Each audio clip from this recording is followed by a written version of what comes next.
presented by Mayo Media on Bettor Sports Network. Ryan deep in the pocket, steps up, throws the ball middle of the field. That ball's going to be intercepted. Intercepted in between the hash marks. That is Caden Stearns with his second interception of the game. Ryan lifts the knee, snap clock at 5, pressure on the way. Ryan in the pocket will be hit and sacked back at the 45. Fifth sack of the night by this Broncos defense, Browning and Chubb. The Colts coming off the edge with a blitz. They can't get home initially, and they finally finish them off. It's Dio and Dangbo back to the 20-yard line. A loss of 6, and Dio quiets the crowd with a big-time sack in the fourth quarter. Wilson fakes it to Gordon. In the pocket, throws upfield, picked off by the Colts into the end zone, and the Colts are still alive. It's Stephon Gilmore, knifed in front of the pass, and the Colts will take over and touchback into the end zone. Interception, Stephon Gilmore. Shotgun snap, Wilson looking, dancing, scanning, throws into the end zone. Broken up! It's broken up! The Colts win! Ball game! Stephon Gilmore with the pass breaking. Ball game! I-N-D-Y! Colts win a fourth down stop in overtime! Corey Nando and Friends, presented by Mayo Media. Welcome, everybody, to the aftermath. Corey Nando and Friends, presented by Mayo Media Network, sponsored by Jock Market. How about that, Corey? Yeah. How about that? Oh, man. Woo, I tell you what, that was tough to get through last night. I'll be honest with you, I actually changed the TV a couple times, started looking at some preseason basketball, which I've never done before in my life. But that was pretty pitiful display of offense last year. That may have set the forward pass back. You know what I'm trying to say. I know what you're saying. That may have set back the forward pass. That may have set back offensive football in this league 25 years.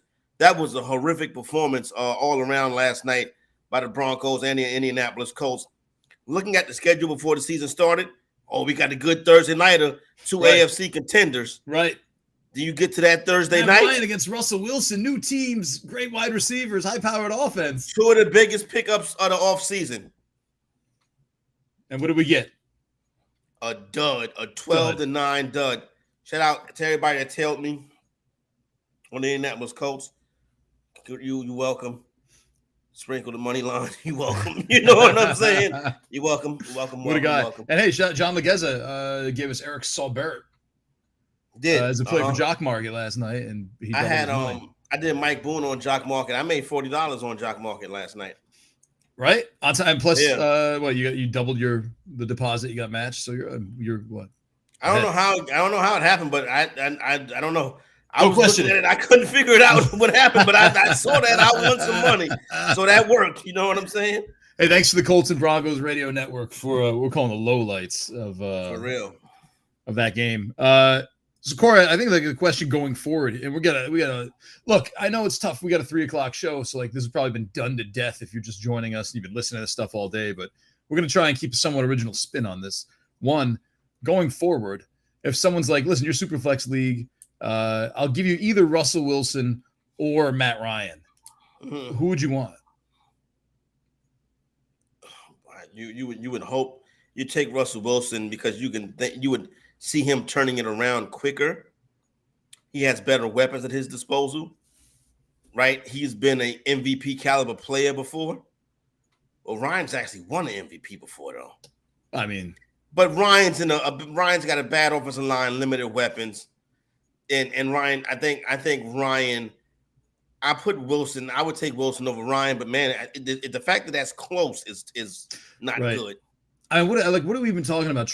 I can't even think of how far down. And this is only if you're in a regular one quarterback league, and you have Russell Wilson as your quarterback. I don't know. We were saying drop Allen Robinson a couple weeks ago. Is it time to drop Russell Wilson? Yeah, well, you probably can't cut him because it's not like anybody gonna go pick him up. He's a quarterback. He plays a position where most fantasy rosters you only starting one. Yep. You probably don't have more than two on the roster. If you ask me who I want to have on my bench, Trevor Lawrence or Russell Wilson, I'm gonna say Trevor Lawrence. Right. Russell Wilson is pitiful. Russell Wilson has been pitiful. I mean, like we're hearing a lot of Geno Smith today. A lot of people are, conflating Yeah, the all two, of a obviously, sudden. because he's the Seahawks. Yeah, all of a sudden everyone's a Geno. Yeah, And you was Geno Smith. You was the first Geno Smith guy. Now everybody's a Geno Smith guy. Well, I actually think. Spare me. Yeah, that guy Chuck Modi from the New York Daily News was that, and I think Gene Clemens and I actually were holding hands talking about Geno Smith at the same time. Yeah. I don't want to bogart all the Geno Smith, told you so. No, but you deserve a piece of that Geno Smith action because you were there. But you certainly was on that train before I was. Yeah, there's plenty of room. And people were talking about it. Social media can be such a wasteland. You wait last night. You know what I'm saying? Everybody was in unison about how pitiful that game was last night. Right. And then you get up this morning and you get on it, right? And it's how pitiful that game was last night. All of a sudden spun into personal attacks on Russell Wilson. And I'm like, listen, I'm not a Russell Wilson guy. Right. You're never really going to see me and Russell Wilson in the suite together. You know what I'm saying? But like the person, if he invited you up, you'd be like, yeah, actually, that might be kind of fun. If he invited me, I would go. You know what I'm saying? Yeah, whatever. I'll sign that NDA. I'll go. You know what I mean? Yeah, right. But like the takes this morning was kind of overly personal. You know what I'm saying? Like I'm like, well, when did we get into this realm of this category right here to where now everybody like is against Russell Wilson? Is that like a cool or trendy thing to do? It's one thing to hear like, I'm a character. You know what I'm saying? I talk about everything, make fun of everything. No malice. I can see the cats on First Take. You know what I'm saying? Not Stephen A. He's too TV savvy to make it sound personal. You know what I mean? But Stephen A. also has a heart and a sense of like, this is a guy who's getting hammered right now. I'm not going to go too hard on him. Yeah, you know what I mean? He still has to talk to these people for his lifeline, Yeah, exactly. 100%. Well, I guess he doesn't have to, but I'm sure he likes to. He went through it in his younger years. Yeah, exactly. Anyways, and he's been somebody who has had personal attacks made on him as well. So when I saw the personal attacks this morning, I kind of was like, oh, that's not nice. You know what I'm saying? To handle Russell Wilson like that. I understand he's down. He's having a bad time right now, a bad go at it. But now we kicking Russell Wilson when he's down. And I'm just like, to me, that was kind of cringy. And then the main one, Nando. Yeah. And this could just be me right now. I could be going into a personal side of my analysis. The guy from Good Morning Football. I don't get it. I'm not a fan of his. You know what I'm saying? And I rarely watch Good Morning. I don't ever watch Good Morning Football. Not since Kay Adams left. Especially now that Kay Adams left. I found Kay's show on TV last night, and I set a reminder I put it on my list of stuff that I record. Nice. So I'll be checking out Up and Adams a little bit later on, right? Over the weekend or something. But it's that guy. Let's get her on. Let's get her on. We should get her on. Yeah. All right. Yeah, anyway, sorry. Go. This is momentum. Go. That guy, Kyle Brandt from Good Morning Football. Right. So what I don't like in like the media is like the dude who becomes like the voice of the league. You know what I'm saying? Yeah. Like the guy who's going to be, something's wrong. Somebody in the league can call somebody in the media and get a message out. Like, you know what I'm saying? It can be like the league's influence or the league's mouthpiece. Yeah. To me, Brandt came off as that guy doing the whole Deshaun Watson saga. You know what I'm saying? All right. Like, and Brandt was like, he really went real personal on Watson after it came back that Watson had what was it, a 4-game 5, whatever the short suspension was, right? Like Brandt like really took heart to that. And to me, he kind of took it a little bit too far. The thing with the Watson suspension was it was like all the noise about how wrong it was came from the media. You know what I'm saying? Like, it was never like a regular person like, oh, yeah, that's messed up. It was the people in the media that was saying that. And then one day, Brandt went on this rant, whatever. He got up on this little soapbox, you know what I'm saying? And he, like, tore into Watson. And I get it, you know what I mean? But it sounded like the NFL was like, yo, we need you on our side. We lost this case, whatever. And he did it for like 4 minutes. Then the next day, he did it again. But, like, with the same words in reverse. Like somebody, like a producer said, oh, that was so poignant. We got to do that again. Let's do it for the NFL again. You know what I'm saying? Yeah. And he was like, moving the magnets around in the refrigerator. Yeah, exactly. It was a word salad where he just basically repeated. It wasn't poignant. It was nothing poignant about it. Right. It was a hit. It was an attack. You know what I'm saying? And I get it. And then today, you know what I'm saying? I clicked on the video, and here's what Kyle Brandt was saying today. I think Russell Wilson is one of the least authentic personalities we have in this league. I think Russell Wilson is a poser. And that doesn't mean he's a bad person. I actually think he's a good person. I think he tries to be something that he's not. And when you make the $245 million, you either got to be a really great guy with the locker room who loves you, or you got to be an amazing player. Brady, who makes half of what Russell's making, is both. Rodgers, MVP. Patrick Mahomes, both. Allen, people love him. He's amazing. Kyler, we'll find out. Russell Wilson, first of all, the NFL, the Broncos fan base has no history with him. They have no allegiance to him. This is not a Seahawks thing that they drafted him. They grew up with him. He's their guy. None of that. You know, I work the NFL honors. I work the red carpet. Kelsey comes by, Rodgers comes by. Russell Wilson shows up with his sunglasses and his wife, and I think they think they're Jay-Z and Beyonce, and they will literally put their hand up and say, "No, we're not talking." Why? Because you're Kyle Brandt. That's why. Cool and you're that famous. And you're that because amazing. you're Kyle Brandt. So perfect. Well, you're not Howard Cosell. You know what I'm saying? You're not Kay Adams.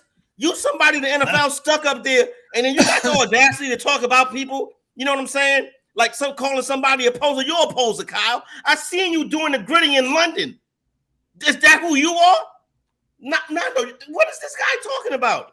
When did the analysis of the game become Russell Wilson is the most inauthentic person in the NFL? I don't like how he's like, oh, you know, Russell Wilson's a great guy, and then he just goes on to say how not of a great guy. How terrible he is. You know what I'm saying? Oh, who does him and Sierra think they are? Jay-Z and Beyonce? Well, they closer than you. You know what I'm saying, Kyle? I don't think Jay-Z and Beyonce do that either, though. Exactly. If they're going to be there, they're going to cooperate. You know what I'm saying? Like maybe they was talking to some of the stars of NFL media. Maybe they was getting ready to go meet with Rich Eisen. You know what I'm saying? Maybe they was going to meet with Stephen A. or some big time person and not Kyle Brandt, who sit up there and take orders from the league. Maybe Brandt said some bad things about him, or maybe they made some jokes about Sierra on air before they didn't like. You know, maybe so. Maybe you're right. That could be the case. But people in the media, you know, celebrities, you know, pick up stuff like that. You know what I'm saying? And I understand the publicists, people really have that same thought process about Wilson that Brandt is saying. I like how we think Kyler Murray we're going to find out about too. Yeah, exactly. See, you know how he threw that in? Now I'm not talking about Kyler, but I got facts on Kyler Murray. The Buda Baker thing, that's a fact. You know what I'm saying? Yeah. The letter he sent to the team in the offseason, that's a fact. You know what I mean? Yeah. Like all this other stuff, it sounds like personal. You know what I'm saying? So I didn't like that at all about some of the commentary I was hearing on Wilson this morning after the bad game. The guy had a bad game. Cool. Well, he's had a lot of bad games. We know that. He had a horrible game. But now it's just like, oh, he had a bad game, but he's a poser, not Jay-Z and Beyonce. He made me mad. He didn't answer my phone call. I texted him, he didn't text me back. I'm like, dude, where did all this come from? Sounds like a lot of. I mean, let's see who he likes. Tom Brady, Aaron Rodgers, Travis Kelce, Josh Allen. Who else? Like Sam Darnold. Like, you know, like we'll find out about Kyler Murray. We'll find out about Kyler Murray. Lamar Jackson, no. Why didn't you bring up Lamar Jackson? Everyone seems to love Lamar Jackson. Why didn't you bring him up? Everybody loves Lamar Jackson. Never heard a person say a negative word about Lamar Jackson. Never. Somebody got mad at him last year. Florio was mad at him. Not our Mike Florio. NBC Mike Florio was mad at him because he didn't take the vaccine. You know what I'm saying? So, you know, he was upset with Lamar about that. But, you know, other than that, all the talk about Lamar has been good. I just be like, Kyle Brandt, I thought that was lowbrow. I thought what he did with Watson was lowbrow. And I don't like that type of cat that sounds like he is a mouthpiece for the league. He was so since we started doing the show, because I know you like to talk about the stuff, and I feel bad that you're like, oh yeah, I saw that too. No, it's all good, Nando. This morning I watched some of the morning shows, you know, like, and I watched some of that. I didn't see this part. I watched some Good Morning Football. I watched Skip and Shannon, which, dude, and then I watched Carton. Let me tell you, man. Yeah, Skip and Shannon. I liked that show. Like that show, man. It's a good show. Skip. Good Morning Football, and I watched Good Morning Football a couple weeks ago, and I remember like it was him. Like someone was doing these, you know, they're doing like highlights, like Monday morning highlights, putting their own spin on them, and he was doing the Chris Berman whoop whoop, you know, that kind of stuff where the guy moves and jukes. It was annoying. It was very grating, man. And I'm like, man, you just. Well, you know, football. Good Morning Football was good when it was Kay Adams and Nate Burleson. And Nate Burleson would do toe drag swag. That was good. I used to like that Good Morning Football. But this Brant, I can't watch it with this Brant on it. You know what I'm saying? I guess he's kind of like Last Man Standing kind of. Where is he show, from? You know? Where is he, like a Ryan Seacrest type? Like, he don't even seem like NFL media. Did he used to play? Where's I don't know enough about his background or anything like that. I'm like, why is he up there? Not saying it should be me. You know what I'm saying? I'm sure he's got a Wikipedia page. Kyle Brandt. Wikipedia. What would you like to know? Well, I'm gonna guess that he's from California. He seems like he's got that vibe. 100% like he's one of the California dude. Yeah, I bet she's got an IMDb page. I bet she's doing a couple of things. He might have been in a couple of things. I can see that. You know what I'm saying? Maybe he was like the left tackle. Illinois. Maybe he was like the left tackle and Remember the Titans. Executive producer of the Jim Rome Show from 2009 until 2016. He's also known for portraying Philip Kyriakis on the NBC soap opera Days of Our Lives. Oh my God! and starring on MTV. Oh, here's your answer, Corey. Starring on MTV's reality television series The Real World Chicago. Yeah, you see, there you go, right there. Now, you see what I'm saying? That's Kyle from bought, The Real sold, World. and paid for. You know what I mean? And bought, guess where he went to college? And paid for. Huh? He played running back for the Princeton Tigers. Oh, he played a little Ivy League running back. Okay.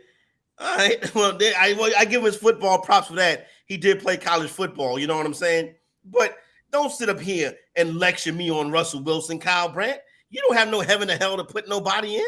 After the show, after MTV's Real World Chicago, he moved to Los Angeles, California to pursue acting.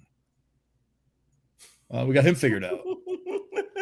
So, but see, he went from, I guess, an actor who played Ivy League football, put him on Good Morning Football. You know what I'm saying? Like Days of Our Lives, you know what I'm saying, The Real World. And now you lecturing football fans about Russell Wilson. Stop playing with me. When did you stop watching The Real World? Oh, I may have stopped watching The Real World. I watched the first one. The first one had Heather B. Then it had the girl that married Kenny Anderson. Yeah, I may have got to season 5 or 6. This was season 11. Yeah, I was going by then. Yeah, I don't know. I don't remember any of this, so I was too. I was long gone. Heather B is our friend. Is she? Let's get her on sometime. Was you with us? You was told, you know how you wasn't in the studio you wasn't in Avenue of the Americas. You always was at Joe. I was over in Jalk in the little room. Yeah. Heather B came on Roto Experts one time. She taught us. She gave us recipes for Super Bowl drinks. Really? Mm-hmm. Sorry, I'm reading about Kyle Brandt. All right, don't get Kyle Brandt on the show. Yeah, don't get Kyle. All right. Anyway, that's kind of person. But yeah, that's who's yeah. But then we did have, you do mention Shannon and Skip, though. You know what I'm saying, Nando? And I just love Shannon because I'm like, we live in America where they can put the countryest man Shannon Sharp is as country as a buttermilk biscuit from the dirt roads of South Carolina, and he's sitting up there, and it's nobody can understand a word. I'm sorry, I don't mean, you know what I'm saying. But here's we got the audio queued up in the back. Here's Skip, Shannon and Skip this morning. Every time I turn around, Bronco country, let's ride. Bruh, the car broke down. You not riding, you walking. So how the hell you gonna talk about let's ride? Your car broke down. Either you out of gas or the car need repairing. But Russell Wilson has got to play better. The car broke down. You know what I'm saying? The car out of gas. Let's ride the car out of gas. Oh man, I can't believe it. We've come a long way to where Shannon Sharp can be on a major television channel in a prime time spot like that. You know what I'm saying? Shout out to Shannon Sharp. So I started thinking, man, like I think it was like Skip Bayless they didn't say this, but it brought me like to that next point. Like Russell Wilson, man, if he's just not, they kept replaying. Actually, Shannon Sharp made him replay over and over again. Russell Wilson dodging a hit, like on that interception that he threw. That bad interception they do, like he was about to get hit, he ducked, he threw off his back foot, they're like he was afraid to get hit. You think he's playing hurt? Well, either he's playing hurt or he's playing like afraid. Like I don't like if he gets concussed, like what am I going to turn up on the other side? He's probably he's smart enough. I think someone like Sierra is like, don't be an idiot. Like you've got all this money already. Why don't you Andrew Luck this? I think now we're getting into deep territory right here. But like, do you see a player? Maybe we should get like a mentalist on and ask them, do you see a play? And Wilson, do you see a guy who loves the game? You know what I'm saying? Do you see a guy who loves the game enough to risk the injuries, to risk the concussions, to continue to play for another 5 or 6 years till he's 37, 38 years old? Do you see that in Wilson? See, I can't read him that much to tell. I don't know. I don't know anything about him. But maybe, I mean, like I don't know. Occam's razor says that might be it. Like if you're just dodging hits like that and you're throwing off your back foot, you're trying to, miss getting destroyed. Yeah.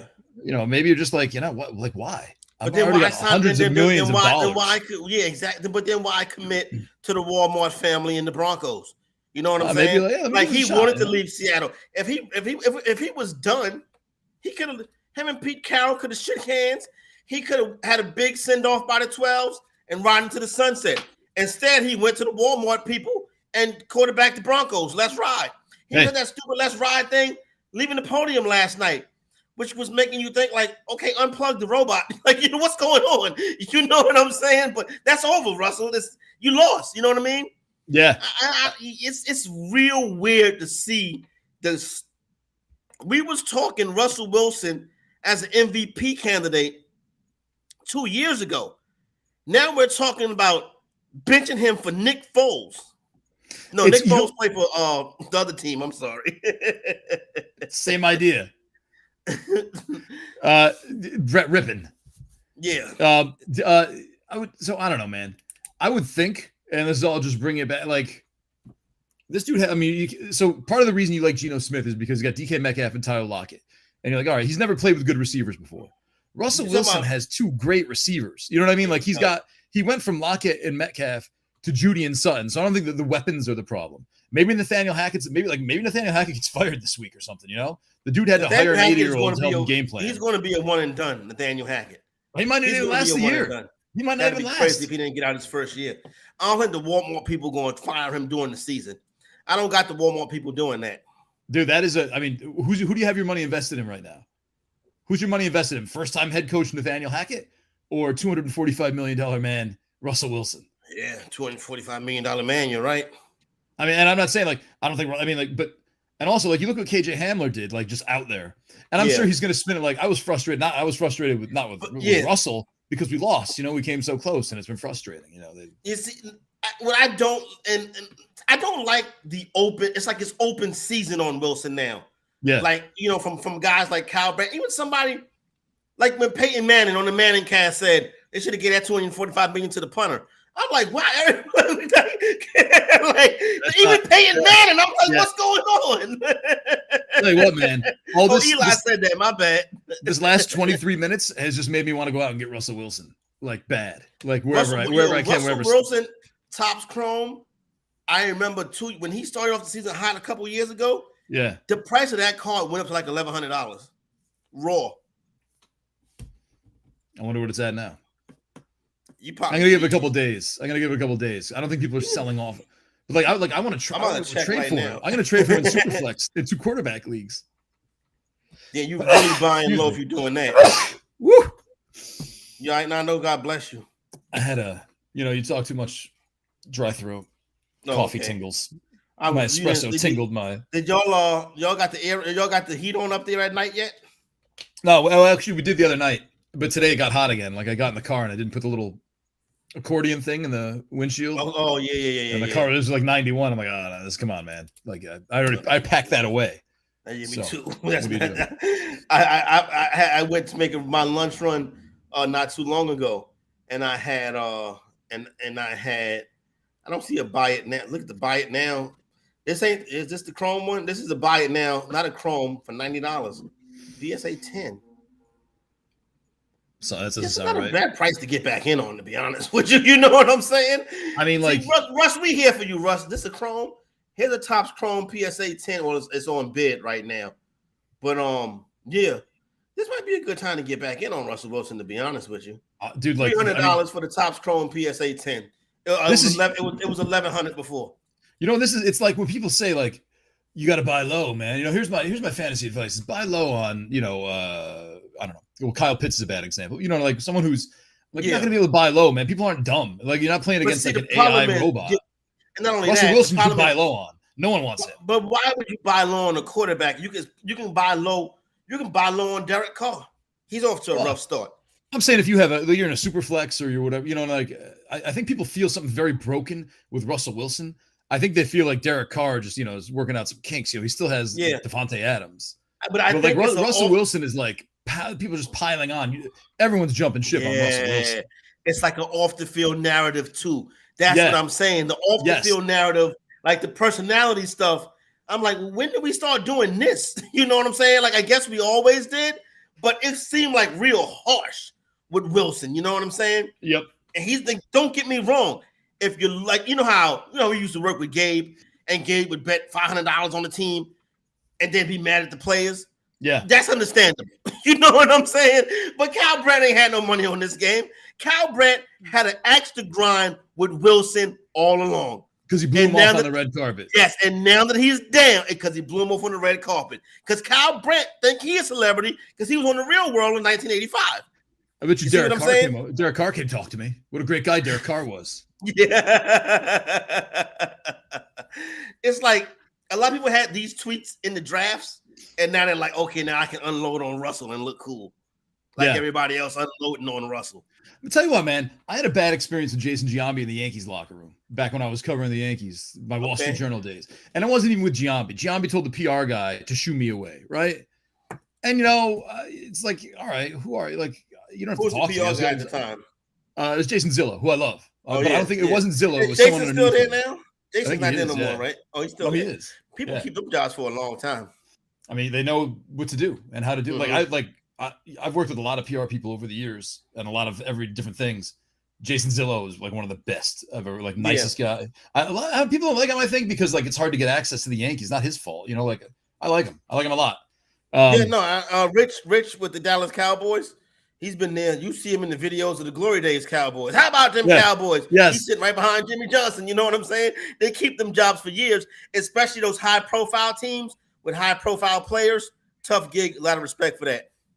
But it wasn't him who, like, Giambi had some kid come and be like, oh, Jason's not talking to people, right? I'm like, he was just talking to two people. But I was doing a story about what his batting average was with his mustache versus without the mustache. He was hitting really well with the mustache. Anyway, the point is, like, I don't hate Jay. He's he blew you off. It's not a bad. He blew me off, and I'll remember that. He got a job. That's nothing personal. You know what I'm saying? 20 minutes later, I ended up talking to Nick Swisher for like a half hour, man. You know what I'm like? Nick Swisher's the greatest guy. Bro, what's up, bro? No, he was amazing. What's going on, Nando? It's Nick Swisher. Yes. That's exactly what it was. What's going on, bro? Let's do this, bro. Let's do that, bro. He's like, Nick, relax. Now you telling the PR, get Nick Swisher away from me. Yeah. How do I get rid of this guy? Listen, Nick, I gotta go. Where you going? Anyway, he was really cool. But I mean, like, that's just, it's not like I don't know, tee off on Jason Giambi any chance I get. So yeah. Anyway, but we got the Colts covered the number, the under cash, no touchdowns. If that was an interesting prop that I wish I'd have been on before the game. They no touchdown scored in the game. Yeah. To everybody who hit that last night, if you got it in before the game, congratulations. If you got it in at halftime, congratulations. That was a very sharp bet last night. I think it was paying plus 7,000, but no touchdown scored. That's an excellent bet right there. How are you going to put – I mean, I know how you are and how you will, but like, hey, the quarterbacks are Matt Ryan and Russell Wilson. The wide receivers are a healthy Jerry Jeudy, Cortland Sutton, Michael Pittman, and the up-and-coming Zach the white guy on the Colts.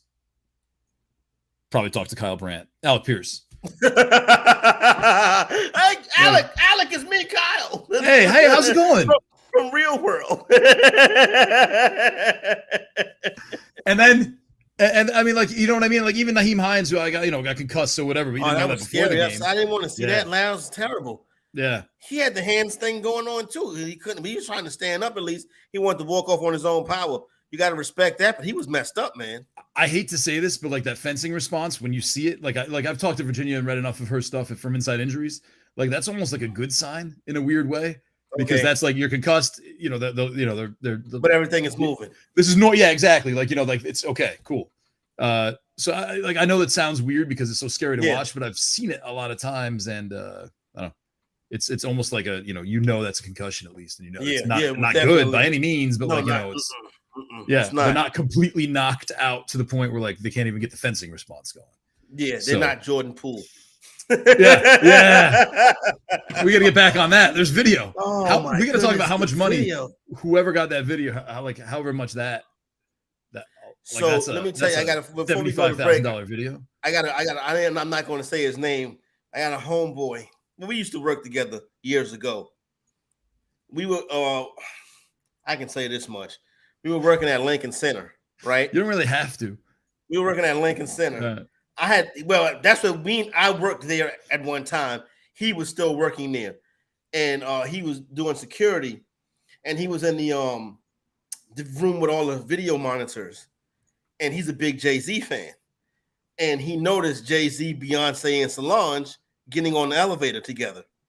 So he took out his cell phone, recorded Jay-Z, Solange, and Beyonce in the radio in the elevator. We never saw him again. We never saw it. He's never been seen or heard from again. But I do know that he was the one that sent the video. that was the elevator. That was the video. Yep. The elevator video. Wow. That's wow. Good for him. So it could be something. Now here's the thing with the Warriors. There's only a couple of people that would have had access to that video. So they can narrow that down. You know what I'm saying? Interesting. Yeah. We got to get into that. Yeah. Let's take a break. We'll come back and we're just going to cover all the games. Let's do that. No guests today. Chris Vaccaro, big time this by working in the office today. 2 weeks in a row, huh? Like, I'm in the office today. I'm like, all right. I ain't good. Yeah. Then why? Like I caught it. Like then why didn't you ask me if I want to have lunch if you're a mile away? Wait a minute! I just made a payment to Apple services. Every day I want to drop something really weird about Chris Vaccaro just to see if he's listening or watching because I know he's not.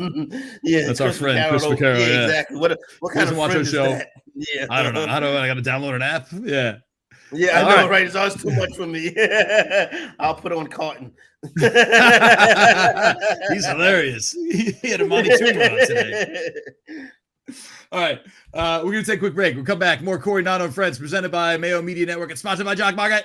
We'll be right back after this. Corey Nando and Friends is sponsored by Jock Market.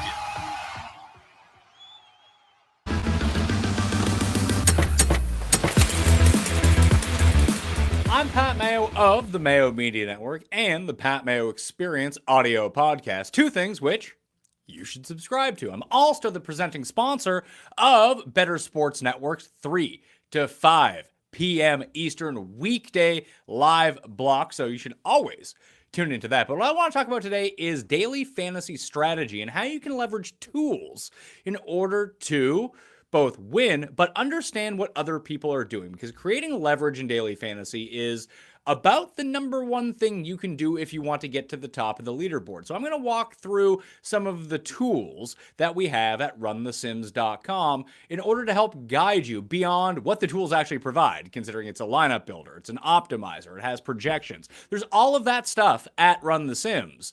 But it can also tell us a little bit of a different story. So right now, runthesims.com is already up there. It has NASCAR, it has F1, UFC coming soon, but NFL is the bread and butter of everything. And you're going to get your prop tool. If you want your prop tool, you're also going to get your simulator. And right now, you see it's $2.99 for the package, but because our friends at BSN are so smart, you can go to runthesims.com/BSN, get yourself 10% off, and you're going to want this. You can see all of the myriad tools that Run the Sims provides, but we're going to go to the classic optimizer.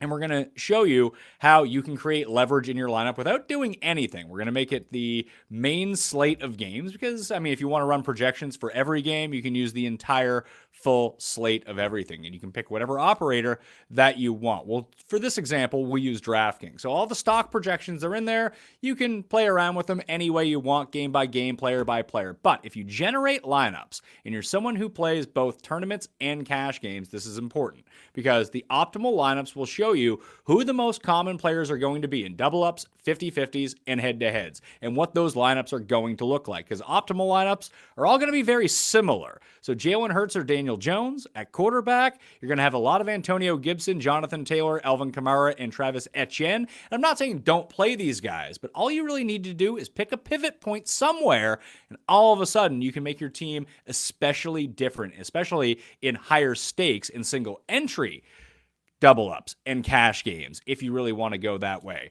So even when we go look at our player groups and our player pool, when we generate the lineups that we want, you most definitely saw that you're going to have your Jalen Hurts, Daniel Jones lineups. All you really need to do is get a little bit different, come up with a stack in a little bit of a different way, and you see Commanders defense keeps getting spat out. That's going to be the optimal one for week 1. So all you need to do is just go a different way, and all of a sudden you've created a leverage on your opponents, and your 3v3 just needs to win that 3v3, and all of a sudden you're printing money. runthesims.com/BSN for 10% off. I'm Pat Mayo.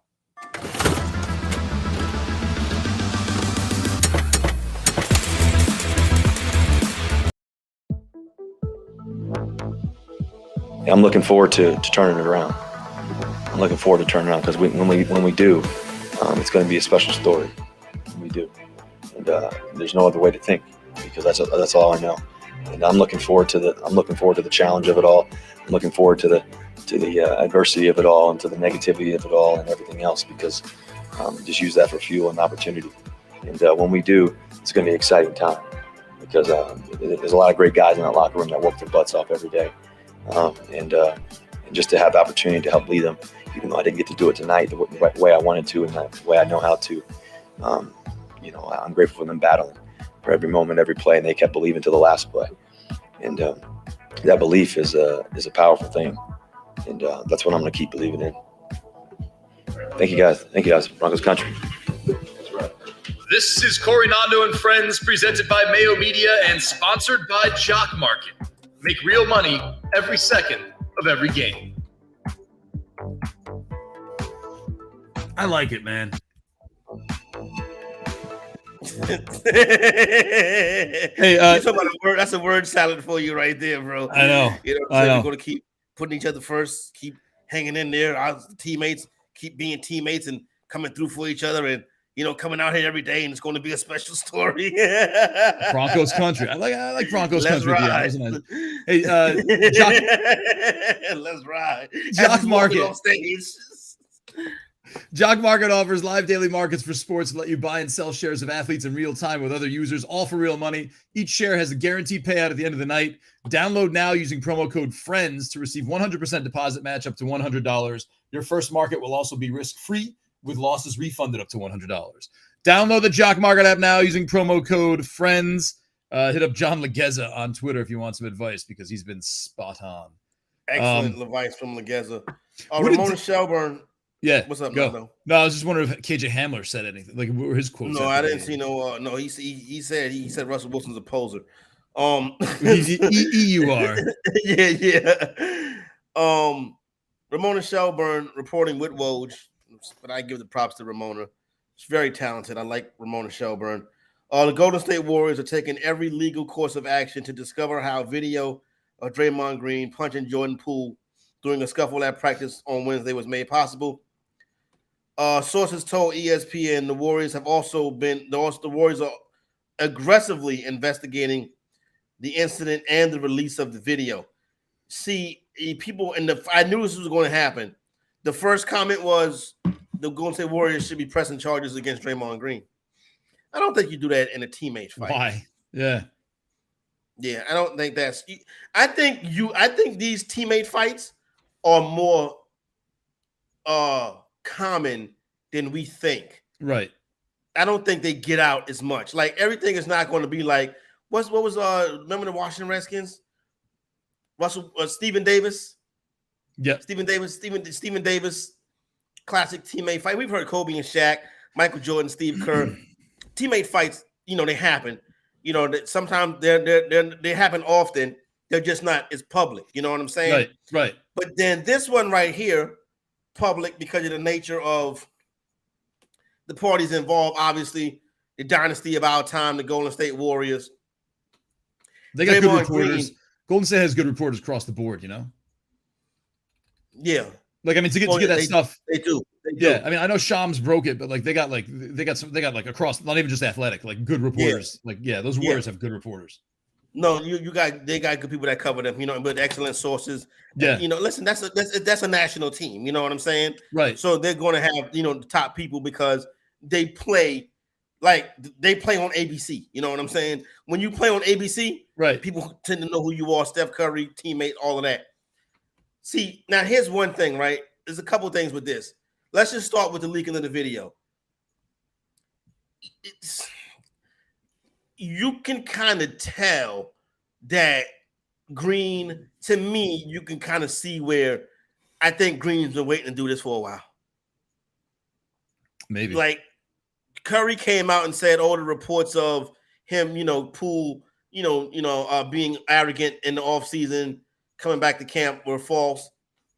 It was just the other day when Steph Curry, when Clay said Poole needed to be humble. So, you know what I'm saying? We're not buying that.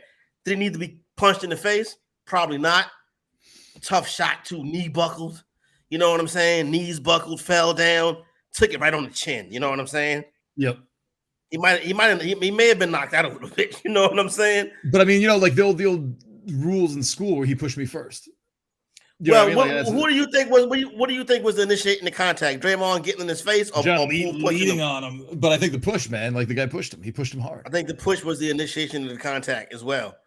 And the dude name is Draymond Green. What I'm saying? Like, you and I both know that was like that punch was probably a bit much. He could have just pushed him back.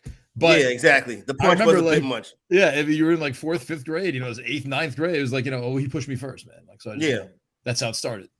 Yeah, and I guess you could say that's how it started. Green did come up on him with that lean. He probably was. I could see it going down somewhere to the lines like, yeah, Draymond was talking, and Draymond probably said something like, "I'll do this," and I can see Jordan Poole saying, "You ain't going to do nothing."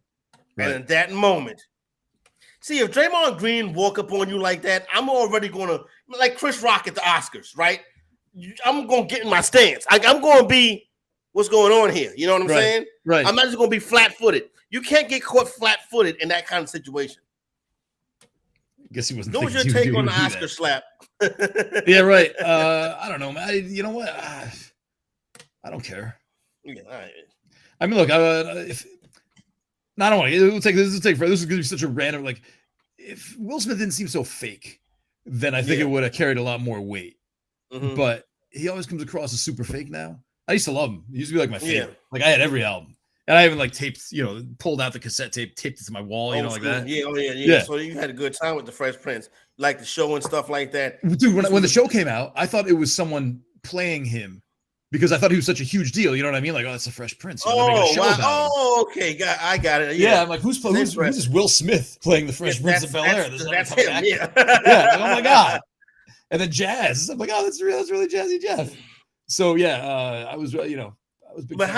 How do you get that? Like, who benefits more from that video getting leaked? Team Draymond or Team Poole? I think maybe, man, I don't think anyone does. Because you could say, like, if you didn't like Draymond, you sucker punched him. And if you didn't like Poole, you'd be like, you know, he probably still deserved it, man. He's a jerk, you know? Yeah. So like, I don't know. Like, did you like? I mean, does that make Poole look better? If one of your Poole, it's tough to swallow because the whole internet seeing you. You know what I'm saying? You got rocked. Your knees buckled. His knees buckled. Yeah, but I don't think he thought a punch was coming. I don't think anyone thinks a punch is coming off of that. Yeah, a big reach back roundhouse is coming. I mean, I stepped into it too, leaned into it, right on his chin, leaned into it, and then he just knees buckled. He didn't push him. He didn't push him and then go like this. You know what I mean? No, like, he just pushed him. Like, get away from me, man. My teammate. Him, like, friend. Back up off me. And next thing you know, he was boom, like on the floor. He was probably looking the other way. I mean, like, it wasn't even like he was jawing with Draymond. Like, Draymond Green kind of like creeped around, like, you know, like Game of Thrones kind of slash your throat style. And then just leaned on him and he's like, get out of here, man. And like, as I was saying, and then next thing you know, boom, you know what I'm saying? He's on the floor. Somebody leaked it though, Nando. That's not a good look because now, you know, I think the team can recover from it because they're a championship team. They're a team that has Kevin Durant on it. They're a team that has Draymond Green on it. So this is not something that this probably happens more than we think. Maybe not physical, but it's probably a lot of Draymond Green yelling at his teammates. Draymond Green might have leaked that for all we know, man. You know, like he might saying. ask the video guy, like, send that to me. I want to see it. I want to see that shot that I took.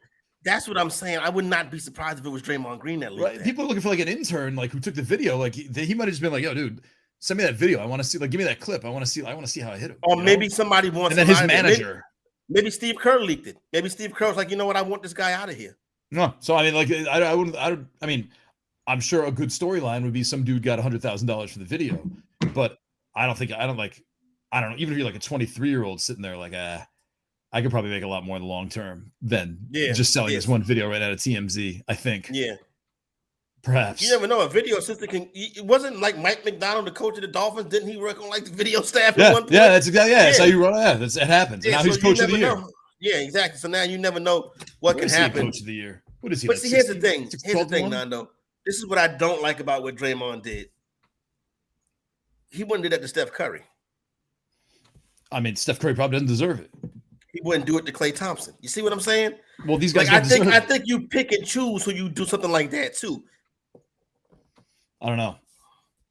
No, I mean, yes, I know you pick and choose who you're going to punch, but I mean, you know, like if they're jerks, yeah, I guess I could see it. But I could also see if like you're talking about like Rasheed Wallace is a jerk, I'm going to punch him. I don't think Draymond Green would do that because he's a large dude who will definitely hit him back. You know, Jordan. Yeah, Kevin Durant. Yeah. Brock makes a good point on YouTube. He wouldn't do that to Kevin Durant. He wouldn't do that to Kevin Durant, and I guarantee you he didn't like Kevin Durant. We got some. Well, that's not breaking news. It's 52 minutes old. Jameis Winston doubtful for Sunday. Andy Dalton expected to start. Michael Thomas is out. Jarvis Landry questionable. So that number is the fun Saints game, man. That number is actually moving right now. It's 5.5 down to 5. Starting to see some 4.5s pop as well. This is a good spot once again for the Seahawks. I think they can catch. I don't want to bet them, Nando, because they're going to be a trendy underdog. This is going to be a low-scoring game, though. I mean, I would assume so. What's that under is going to drop? I mean, if you have Andy Dalton again throwing to, I don't even know who's going to throw to. I mean, it's Chris Olave and the Andy Dalton and Chris Olave show. It's like 46, 45.5 right now. It opened up 42 and actually pushed up, which was interesting. And then Marquez Callaway. Is that what it's going to be? I don't think Jarvis Landry plays well. No, it needs to be Alvin Kamara. How about that? Is he going to play? I hope he does play. I need him to play. If he don't play, I'm gonna be playing Matt Breida like you. So yeah, dude, it's not so I got to go in now because Pitts is out. So I got to take Pitts out of my. There's hope is forever eternal, and I got Jameis in Superflex in the same league. I don't even know if I have a backup tight end in the Pitts league. There you go. See what I'm saying? Hopefully you got to wait live tonight. Or you can get a. No, most of them they're free for alls now at this point. But nice, good, okay. Like I can have the Matt Breida equivalent. Cameron Brate's out. Make America great again. Maybe I'll just poke around Tampa Bay. It's going to be Marquez Callaway. Here's who's healthy: Chris Olave, Marquez Callaway, Tyquan Smith, Deontay Hardy. The end. Those are wide receivers for the New Orleans Saints, who Andy Dalton. Tough sledding, but here's the thing: they got a defense that they can lean on. And they probably can lean on that defense this week. You know what? Seattle may not be a good bet here. This is back-to-back road games for the Seahawks. Coming off that big win last week. This could be a letdown spot for them. I wouldn't touch this. I wouldn't bet them, but I wouldn't bet the Saints. I wouldn't bet the Seahawks or the Saints in this game. I would leave this off my ticket unless I was hitting that under. Maybe Traquan Smith is the way to go. He's got a 100-yard game this season. But you chase that 100-yard game. You've been chasing that for the rest of the year. Trey, we've been talking about Traquan Smith for 5 years now. Yeah. We'll say with Marcus Callaway. It's like all these Saints guys are the same. Like the Saints don't give up on them, but fantasy players do. Yeah, fantasy players give up on them. It can't happen. I got a good homeboy that covers the Saints down there, and every year he'll tell me Marquez Callaway, Juwan Johnson, this, that, and the third, and it never happens. No disrespect to him, you know what I'm saying? He's just giving me information what he's seeing in practice. I'm pulling up my Matt Breida league right now, and I'm adding Traquan Smith. You gonna play him, Nando? No, I'm joking. But I do have to get rid of. I gotta get out there than that. So here's the team that I got. No, they're two different teams. My bad. The team that I have Kyle Pitts and Jameis Winston on, I got Freiermuth as my backup tight end. I already got him in. Fine. And then I got Brandon Pitts. Geno Smith. I'm just gonna he'll be my super flex instead of Jameis Winston. Okay. Oh, you're good. You set up good. Yeah, and Aaron Rodgers is my regular quarterback. So it's I Rodgers, was worried. Eckler, Gibson, Adams. I think you could have it. I think it could be tough sledding for Geno this week on the road versus that defense in that environment. Coming off that big win last week, could be tough sledding for Geno. I would keep that in the back of my head. Well, we don't have a choice, friend. Sorry, Nando. You can't. It's Tua. It's either Tua or Deshaun Watson. Would you like me to put one of them in Superflex? You can't play neither one of them. You get a 0. I got Darrell Henderson. All right, how about this? Actually, here, this is a good question for you. I got Geno Smith. I got Rashad Penny.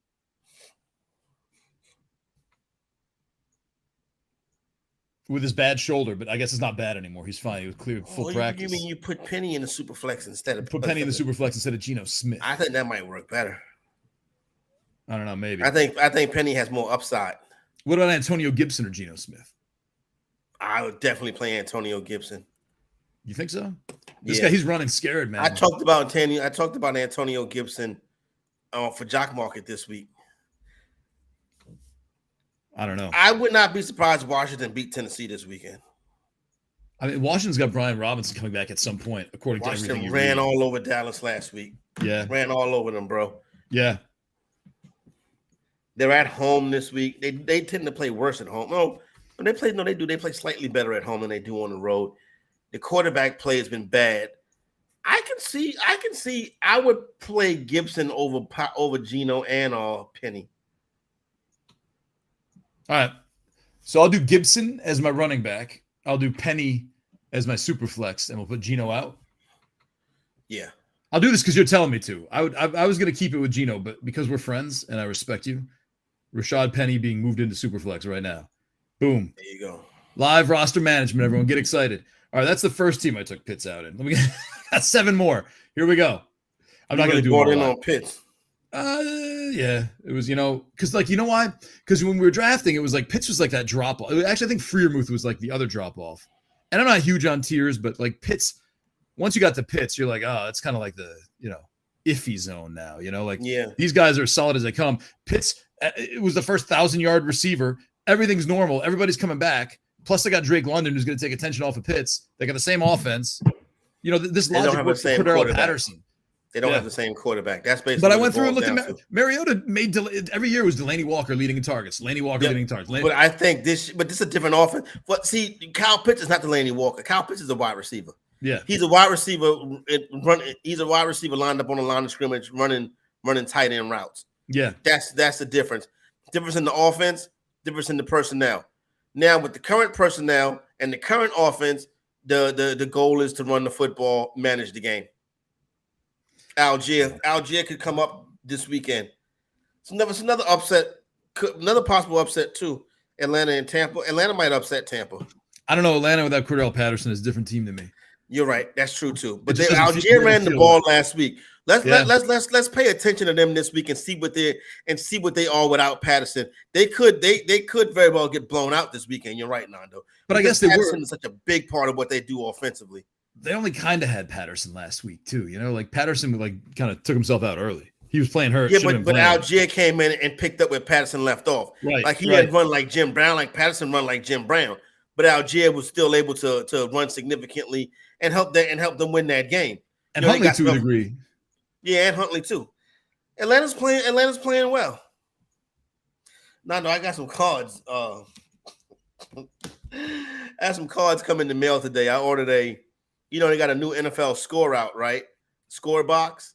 All right. And the box it's the hobby box is 10 packs. The packs have 40 cards in it, right? Nice. Wow, all right. So I bought a pack. You know what I'm saying? $20 for a pack. You know what I mean? So I figured $35 $20 for 40 cards. $20 for 40 cards. Hobby pack too. Gotcha. So I figured 35 of the 40 cards would be trash. You know what I'm saying? Yeah. And I was right on that. You know what I mean? I think I got the rookie, a lot of no-name rookies.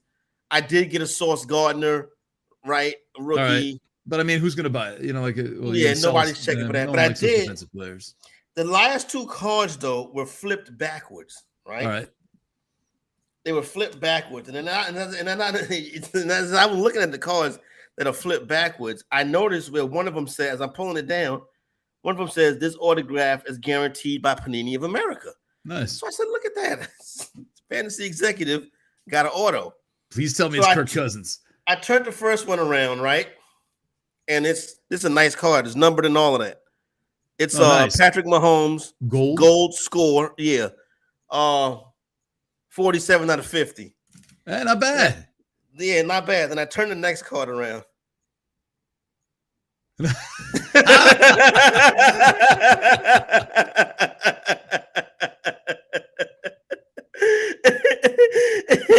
it with the other one. It's Kirk Cousins auto. Kirk Cousins. I'm playing Kirk Cousins in Jock Market this weekend. You have to. This is the universe telling you something, man. This is the Kirk Cousins week right here. This is amazing. This is a 33 out of 50 gold Kirk Cousins auto. A much better card than the slab I got from BCCG. But yeah I got another Kirk Cousins card this week. Hey, bring that in a little closer. He's got actually a beautiful autograph, huh? Or does it just look like it from far away? Is real nice. It looks like he at least put some effort into that. Yeah. Well, his second K, where is it?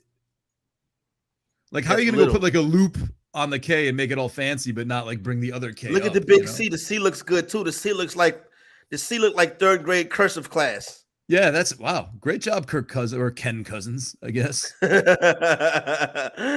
Kirk Cousins, my boy. Like I said, I'm playing him in Jock Market this week. Promo code friends. Get involved. You gotta play lottery. You gotta go like what number is that? That's 33. You gotta play. What number is Cousins? 8. Yeah. You gotta play 8. Just go play the lottery tonight too. I may just play the South Carolina State lottery today. I'm gonna have to do that too. What are significant Kirk Cousins numbers? 8. Why my camera? I'm about to say why my camera look funny because I guess because I had that card up to it. Oh yeah. Now it's stick your face in and slowly come back out. Yeah, man. We gotta take a break anyway. Like autofocusing or something like that. My camera. Yeah. Oh, just stick your go like this. Boom, and then boom. That should fix it. That used to fix the good hand right there. Yeah, there you go. And then it should autofocus itself back. No, I don't know. It's not happening yet. Well, you know what? I'll show the Sauce Gardner next in case a Jet fan wants to purchase the Sauce Gardner. Hopefully this thing comes back and I don't be looking like this for. I know what I can do. Hey, let's people take come a break. for the content. I'll unplug it and plug it back up. All right, fine. We're gonna take a quick break. We'll be right back. We'll hit some of the games this weekend, some of the lines, some of the upsets. Baseball's being played right now. The Cleveland Guardians have already taken a win off their series. 2-1. That's one leg of my parlay is already hit. That's what we expected, man. Those teams are so super duper similar that like it was going to be small scoring games. All right, the Phillies and the Cardinals are playing now, right? The Phillies got that momentum, man, but like the Cardinals just won't. Like Cardinals are The Cardinals are mosquitoes, man. That's what the Cardinals are. You don't want to be. I'd rather be. You'd rather be a mosquito than a gnat. Gnats a pain in the butt. I know, but I mean, I guess whatever. They just won't go away. Like a gnat can't bite you though. Where's that Cardinals? 47 and 120 season. They never anyway. Enough. Quick break. We'll be right back with hopefully a focused Corey Nando and Friends, presented by Mayo Media, brought to you by Jock Market. We'll be right back after this. Bettor Sports Network is sponsored by Jock Market. The Playbook with Fensty and Ronis, presented by FantasyAlarm.com. I think it's hard to judge Daniel Jones. He's got no offensive line and he's got no weapons. So, he still made a couple of bad decisions this year, but it's really hard to judge him. And that's the difficult part for the Giants. They have to figure out if he's the guy. How can you make that assessment when he's throwing a Kenny Golladay who can't catch anything? Jones in a shotgun set. Back to throw. Has time. Fastball to the right side. Golladay makes the catch, but then he fell down and he never controlled it. It's incomplete. He tried to run away from the defender and he dropped it. I mean, Richie James, look at this. It is bad. They really need Wan'Dale Robinson and Kadarius Toney out there. And even then, it's still not enough. And I believe Daniel Jones is the most pressured quarterback in football. And it's going to be hard for him to have success. Corey Nando and Friends, presented by Mayo Media. What can we say about 5 more passes batted at the line by Baker Mayfield? That's 12 for the season. I've never seen anything like this. Last year's leader had 17 for the entire season. Mayfield's on pace for 51, and the Panthers barely throw. Thank you. They barely throw. They don't make no explosive plays. They can't do nothing offensively. But when you look at this team, they ran 51 plays yesterday. They had 220 total yards. They ran the ball for 40 yards. They threw the ball for 180. On the throws, it was under 5 yards a pass. They are using their short passing game as a running game, but it ain't going nowhere. There's no explosive plays from anybody. Baker Mayfield's a dog, and that was just a terrible display of football. There was a reason to boo. There's a reason to be calling for Rule's job. There's a reason to want everybody out in Carolina because that thing is pitiful. Lunch Money with Kyle and Ray, presented by FantasyGuru.com. We are hearing reports, Ray, that people felt this was so unfair and so dastardly that people are like changing rules and allowing folks to remove Kamara from their starting lineup. You cannot break this rule. This is lousy, Ray, and I hate the precedent that some people are setting with this. Later on, the commissioner said, oh, yeah, sorry, you didn't get up at 6 in the morning today. We'll allow you to make a switch. Sorry. If you're mad at something here, you don't get mad at your league, you don't get mad at the rules, you don't get mad at your commissioner, you get mad at the bloody NFL, who I have said all along, what are we doing here? Why are we trying to take over the world? It's just bad luck, Ray. This happens a lot, doesn't it? It just doesn't happen with the likes of Alvin Kamara. You got to be awake when the actives and inactives come out. But again, it's if you want to lay blame, it's the NFL. Why is the NFL playing games that the majority of the people in the United States aren't even awake for? What are they doing? Isn't it our league? North America's league, or is it Europe's league? So if you're mad at someone, you're mad at the NFL.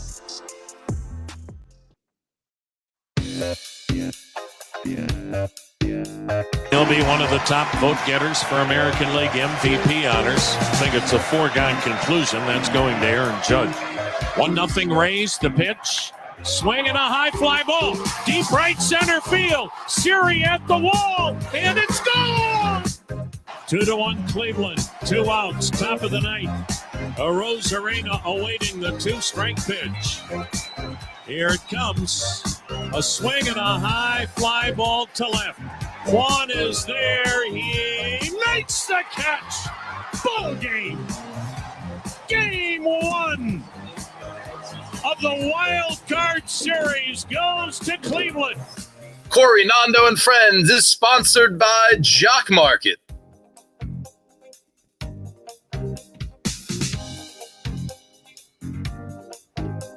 Welcome back, everybody. Awesome. I think it was Guardians Radio Network, let's say.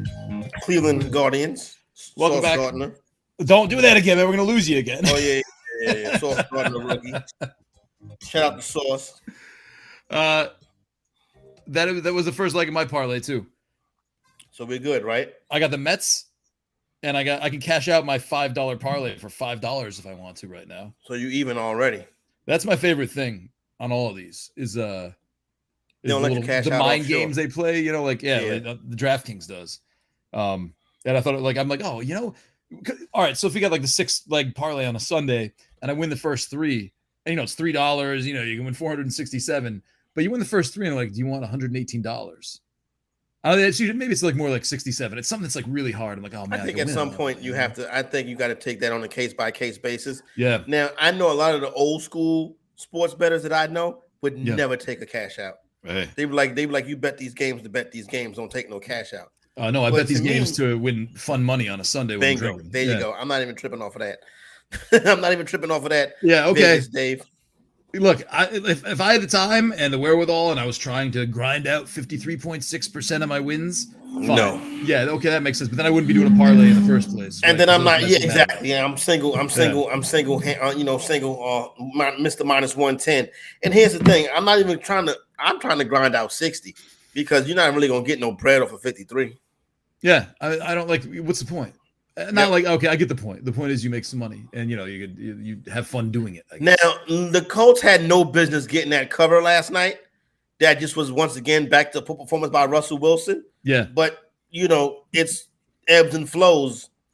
In one of my handicapping contests, I was brave enough to take the Colts last night, so I already got a win in the house. So I feel good about that. And my Survivor starts back up this week as well. Oh, nice. Yeah, they Oh gave wait, us what a do you mean second starts chance back up? Oh, a second chance. because there was only 3 people left. What do they do with the 3 Second people? week. What do they do with the 3? They Split it up get and then... they get the original and then they come back in for free. Oh, all right, that's not so bad. Circa, they lost almost 75% of their people already at $1,000 a pop in their contest. That's crazy. They're giving them a free weekend. Okay. The people that got eliminated in the first 3 weeks. Yeah. If your team lost in the first 3 weeks, yeah, you get 2 free nights at Circa. Oh, that is how you get people to come back the next year. There you go, 100%. And that's how you get $1,000 for $80. Yep, you're giving exactly. away. And they might be giving you a table one night at Stadium Swim as well. Dude, I mean, yeah, I'd be like, I don't know, I'll be even. Yeah, you know what I'm saying? You're gonna see a lot of people. You get a lot of people picking Houston first. Yep, first yeah, game next right. year. And then you get back, and then you get what they do is they get you back in the casino too. Right. You see what I'm saying? Yeah. They get you back in the casino too. 100%. That's how it works. You're not fooling me, Circa. We understand, but we applaud it. You're not fooling us, but we applaud it. Definitely do applaud it. Now, what are we going to do? Another 9:30 a.m. Eastern time game this week? My goodness. Probably, I guess, set your lineups and don't complain about it. Right? Yeah, I know. Yeah, do what we've been doing for years now with the London games, setting Right. up early and How not about acting that? like a little baby. Yeah, it's not like we're playing in China, man. You know, like you know the night before, like you got it. You can sleep on it. You can wake up early I enough. wonder if they play fantasy football in China. I'm sure they do. Everyone does. Maybe the firewalls. You know what I'm saying? State sponsored. Right. So over the break, I went and I looked up Kirk Cousins Wikipedia to find some significant numbers that we could play in the lottery on Nice. Kirk Cousins. I haven't played. I think you pick 5 and there's the Powerball, right? Is that I don't know how Mega Millions works, but maybe the same way. I'm not sure. All right, well, come with me on this journey real quick, and then we'll get into more games. 8, that's his uniform number, right? Yeah.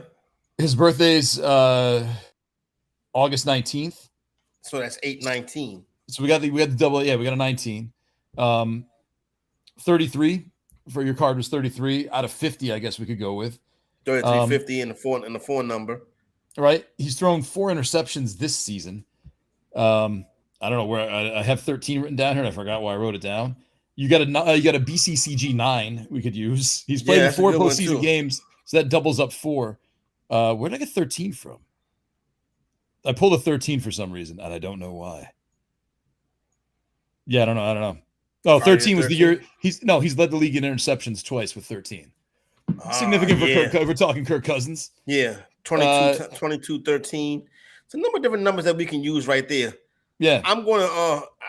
We got. If anyone's got to, Jay Lynn, anyone else wants to jump in and help us with all this? Yeah, our last drawing is at 7:15, so I had a chance to get over there before we when we go off the air. Yeah, I gotta go pick up milk tonight. I'm just gonna walk over to the Acme counter and be like, all right, let's play some Mega Millions, Kirk Cousins style. Yeah, no doubt. Good job. All right, we'll figure out the other numbers because so far we definitely got 8, got 19, got 33. We got to figure out like the bounce of the Powerball, I guess, which would be a number all by itself, which I think might be 4. 4. 13, 9. So I guess we need 5 numbers. How many seasons he been in Minnesota? Oh, that's cool. 3? It might be like 5 by now. Whoa, yeah, you're right. 5. This is his 5th year in Minnesota. Yeah. All right. I'm sure like maybe someone who he said 4 postseason experiences, which also covers the 4. 95 interceptions, which is off the board for the lottery.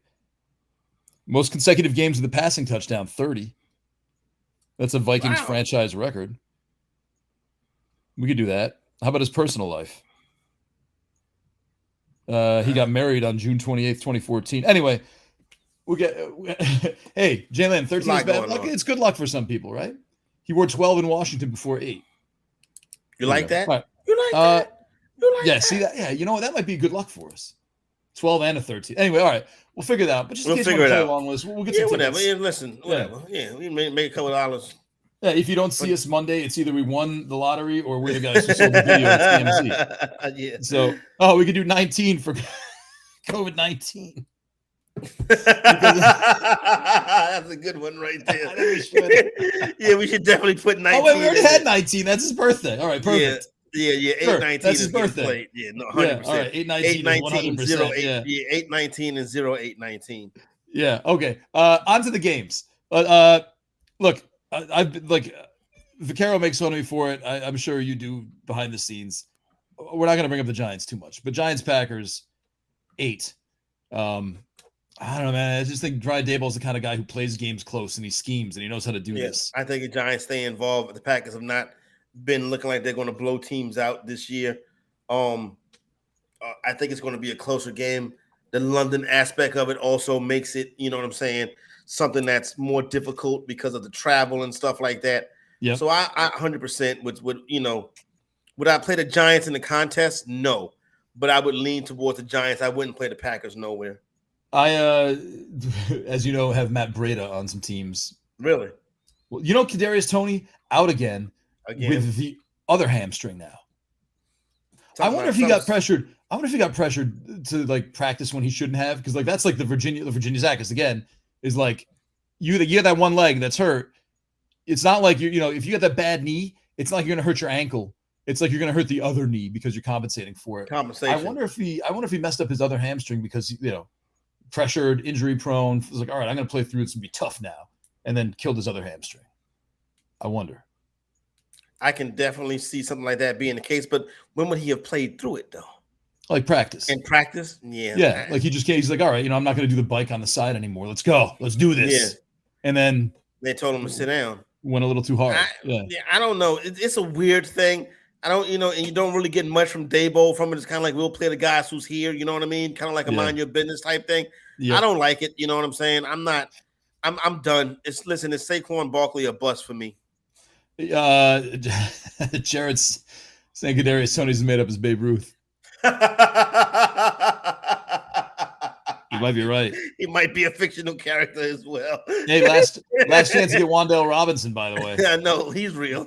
Yeah, he's real. He'll be there. Dude, I'm telling you, he's going to come and it's going to be like a 10-7-95 one-game debut. Lions Patriots. Mac Jones practicing. Whatever that's worth. That ankle is hurting. I know. It feels like a push. It feels like it's -3. It -3. feels like -3. If you want to take the Patriots on the money line or buy the Patriots down to 2.5, I would do that. The Lions are a wagon against the spread. But a short number like this, that defense stinks. The Patriots get behind. The Patriots get in front of the number and run the ball. Yeah. You can run the Lions out of there. And Bill Belichick is going to make Jared Goff is going to have a horrible day. Bill Belichick schemes a lot of quarterbacks real good. He is excellent the way he schemes Jared Goff. So I can see a long day for Goff. I can see a long day for Williams. I still would play him, though. But I think the Patriots will have just enough to pull this game off.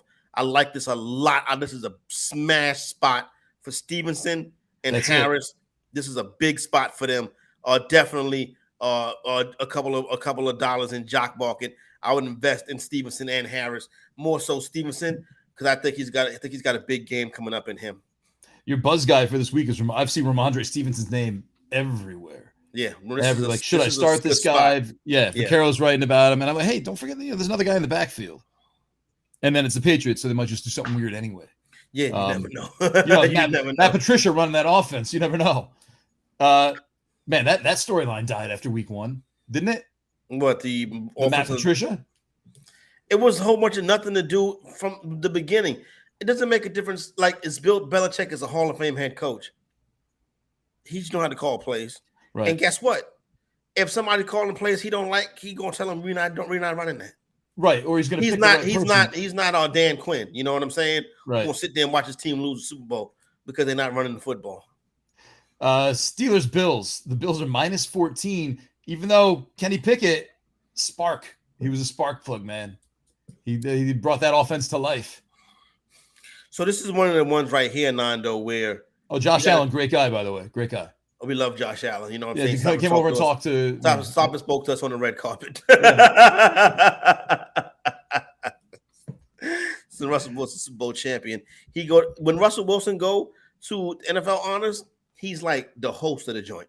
So there you go. You know what I'm saying? So I wonder if Kyle, he wasn't really Josh Allen. It was like just a white guy who looked like Josh Allen. It's like, hey, Josh. Big, tall. Like, yeah. Josh Allen. You're like, oh, what's up? What's going on? Oh, yeah, I love it, man. You know what I'm saying? Yeah, sorry. Bill, wait, no, you're the guy who's saying, I'm going to pop some tags. My bad. Bills, and who is it, Nando? The Bills and who? Who are the Bills playing? Yeah, Oh, I don't know. I thought you knew. The Bills are playing the Steelers, man. Kenny Pickett, George Pickens, Najee Harris.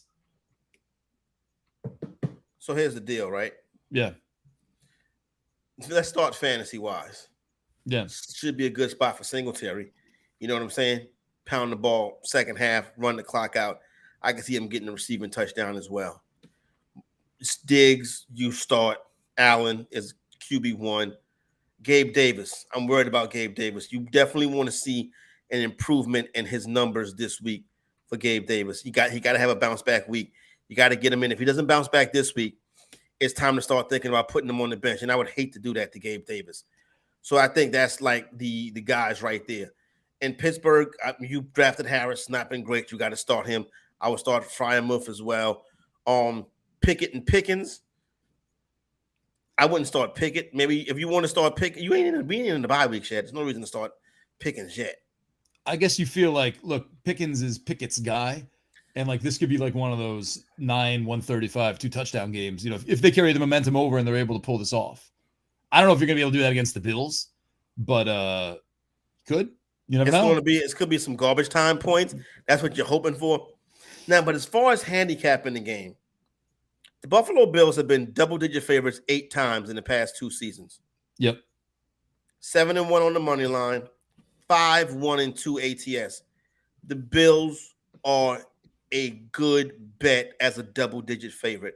I would lay the number with the Bills as a double-digit favorite.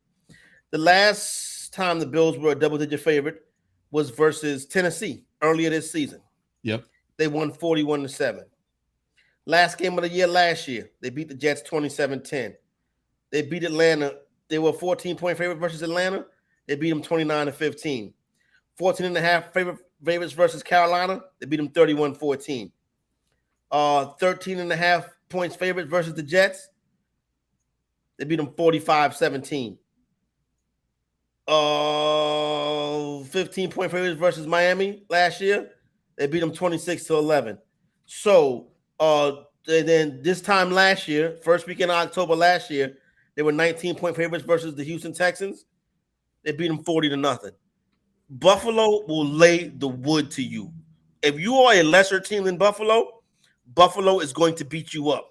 Yep. I would lay the number with the Buffalo Bills this week. It's a big number, but it's a big number for a reason. Do you believe in they don't have film on Kenny Pickett angle at all? They don't know what he's going to, I mean, I think he's got college film, obviously, but is there anything to that? I'm not buying that this week because this is a tough environment for somebody making their first NFL start. He didn't start last week. This week, he's the guy, he's making the start. He got all the reps in practice. He's going through the week for the first time as a starting quarterback. Now, when he gets to Buffalo, right, and you get to that game on Sunday, now you're walking into a hostile environment. The people that's in the stands cheering against you just threw themselves through tables on fire. You know what I'm saying? They don't care. You know what I'm saying?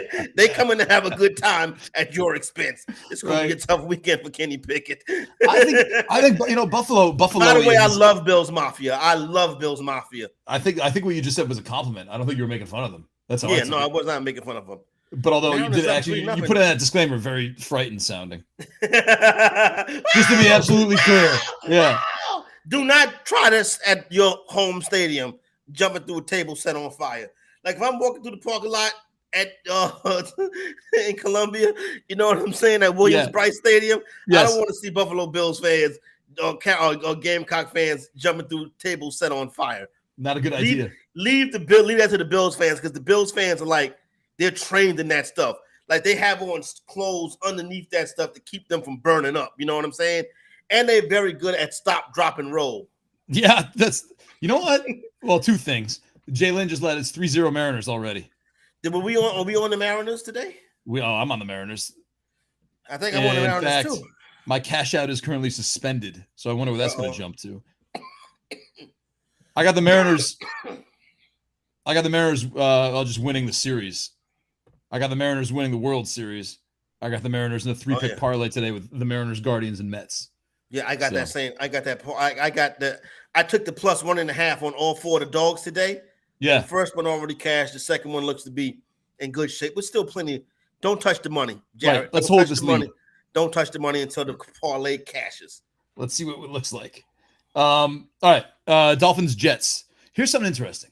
The Dolphins minus 3.5, and I'm kind of like, all right, like the Jets don't get enough respect. Zach Wilson doesn't get enough respect, but then I'm like, Teddy Bridgewater doesn't get enough respect, man.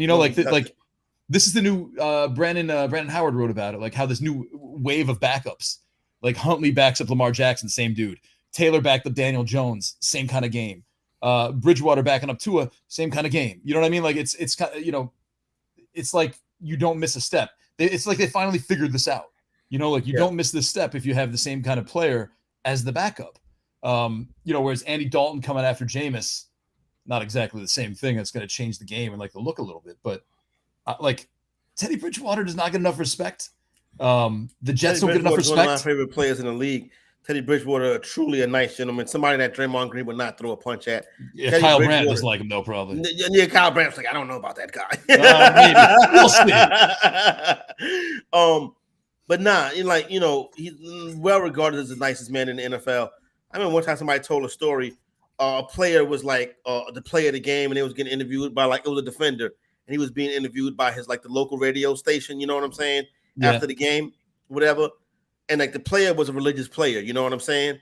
So the player said that, as he's doing the interview, he's thinking to himself, I'm missing the prayer.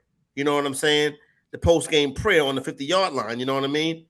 So he said, he's like, oh, well, whatever. I'm doing the interview, whatever. It's all good. Yeah. So the player said, I forgot who the player was. When he turned around, he noticed Teddy Bridgewater was standing there.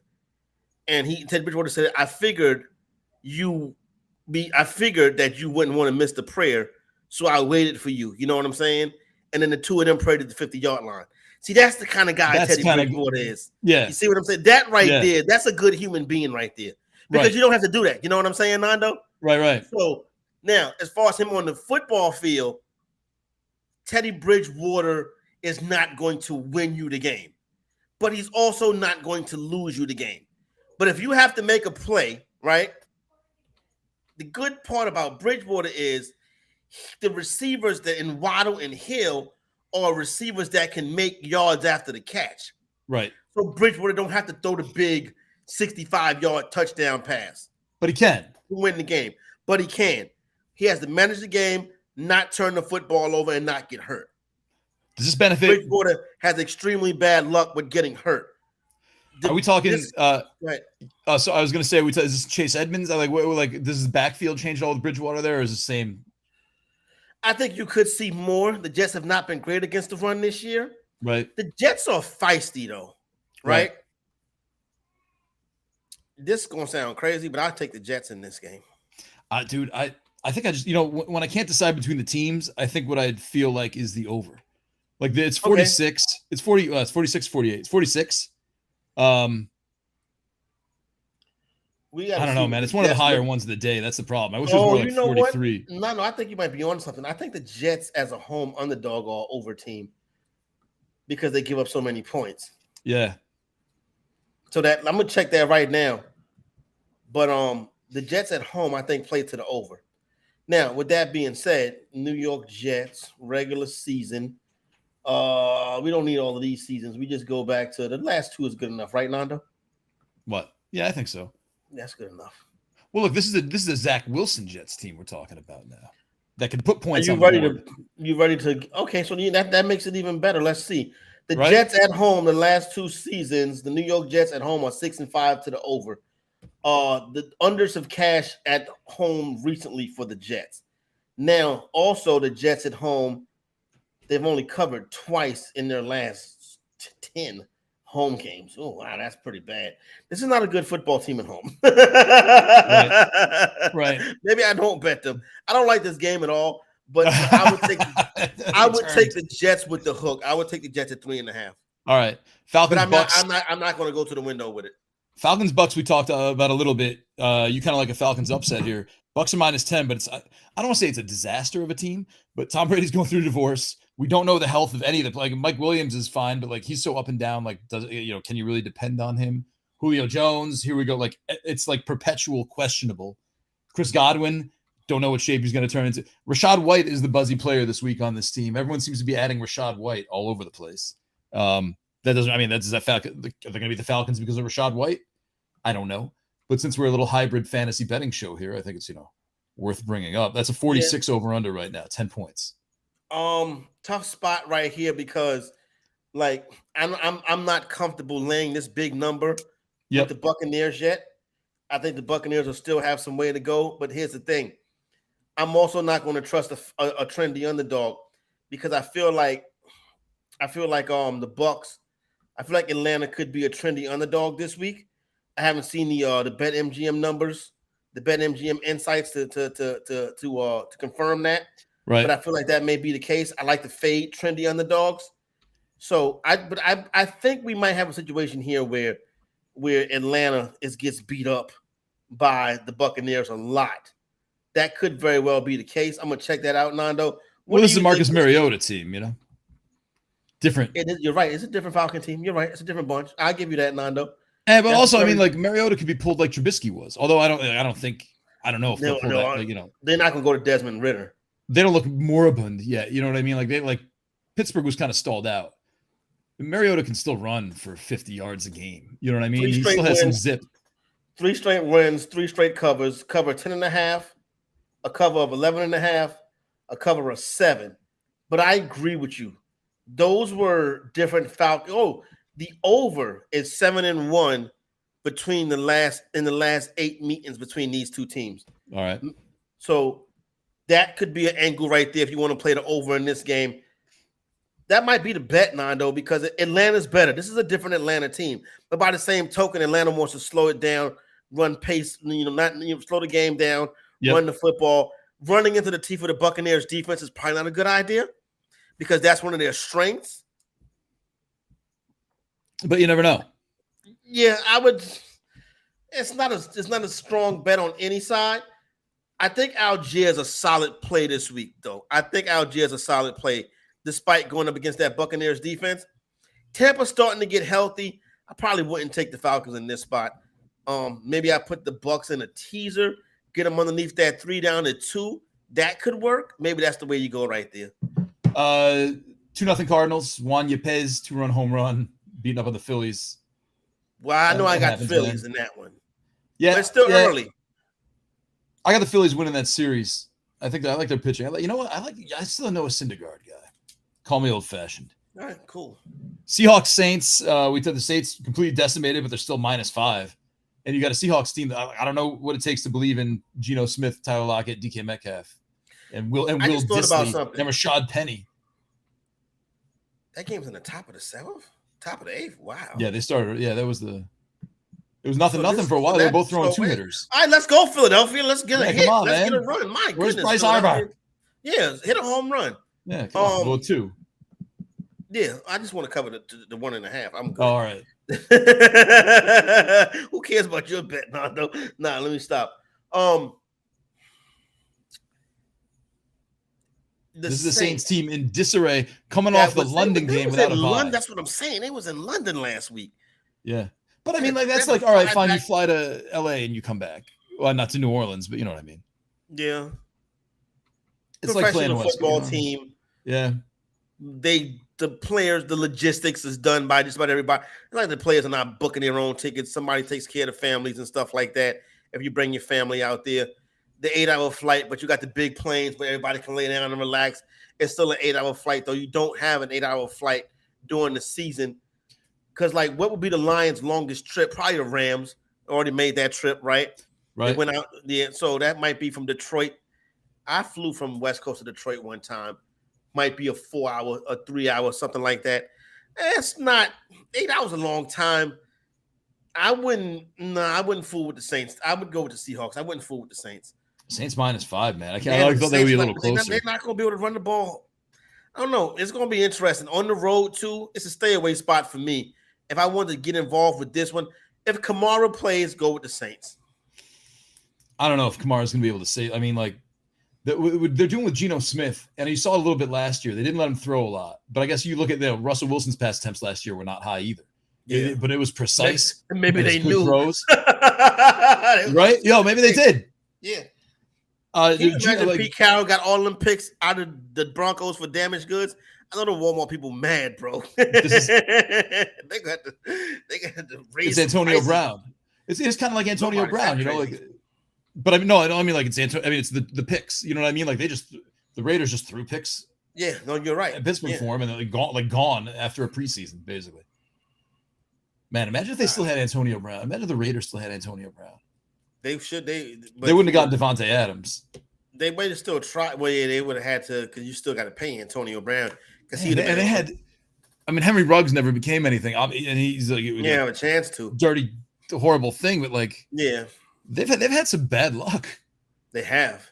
They having bad luck this year because it's not working out the way they thought they would after a month. But it's still time. I would be patient on the Raiders. I would play them with the hook this week too at 7.5. I wouldn't play them at 7 or 6.5 though. I think I'd go Seahawks just money line, man. Seahawks going to win this game. And maybe I'll tease it up to like 7. I got to look at that. That's not bad, Mondo. That's not bad for the Seahawks to win the game. Yeah. That's not bad. 3. I can see it happening. I just worry about the Seahawks back-to-back weeks on the road. And I worry about Geno in that environment. Yeah. Because the Saints are going to play good defense. Yeah. And they're not going to let Seahawks run the football all over them. So that could be problematic. Houston Texans to Jacksonville. Jacksonville's -7. This one seems okay to me. I'm fine. 43.5 is the over-under. I'm cool with that. Like, there's no buzzy player being picked up or talked about or dropped on this team. A lot of people are just Trevor Lawrence is maturing into, the flower petal is opening. I would go Pierce. I would play Pierce in Jock Market this weekend. Yeah. I'd put a couple Pierce shares. I think Houston can win this game outright. Houston is 8-0 in their last 8 meetings versus the Jacksonville Jaguars. Houston owns Jacksonville, and nobody talks about it. There's a Lovie Smith, Pep Hamilton team. I think because who's paying attention to the Houston Jacksonville games over the last 4 years? Bingo. Yeah. Nobody's watching. Nobody's paying attention, but Houston dominates them. Tennessee, Washington, a different Jacksonville team. They've won a couple games, but they're not. We're not at a point in the season where we're going to lay 7 points with the Jacksonville Jaguars. We're not there yet. Yeah. Fair. Even if they're home? Even if they're home. They still have that pool in the end zone, or they have to there's like a COVID closure thing they had to do? They probably had to get rid of that. But they close it down, or they get rid fill it in with cement. I forgot they had a pool in the end zone. Yeah, I will never forget that. You ever been to Jacksonville? I drove through it when I was moving. Okay. Tony Cicada lives in Jacksonville. We should call him. Yeah, he does. We should get him on the show with Chris Vaccaro. Well, that's a hell of a tandem. Titans Commanders. I don't think we're gonna get through all these games, but whatever. But I want to take a break and blow here. through it. Let's blow through the break. We got to take a break, right? Yeah, we got a break. Let's blow through the break. Jared can break in a minute. All right, let's take a break. One more. Let's do this Titans Commanders game. I like Washington.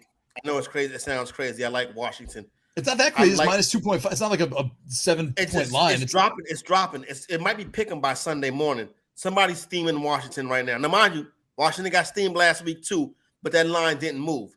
Last week, I believe that steam last week was a pump fake to hold that line at 3. So so they can come back and hit the other side with the Cowboys. This week, this is happening during the week. So I think you got some sharps betting into this during the week.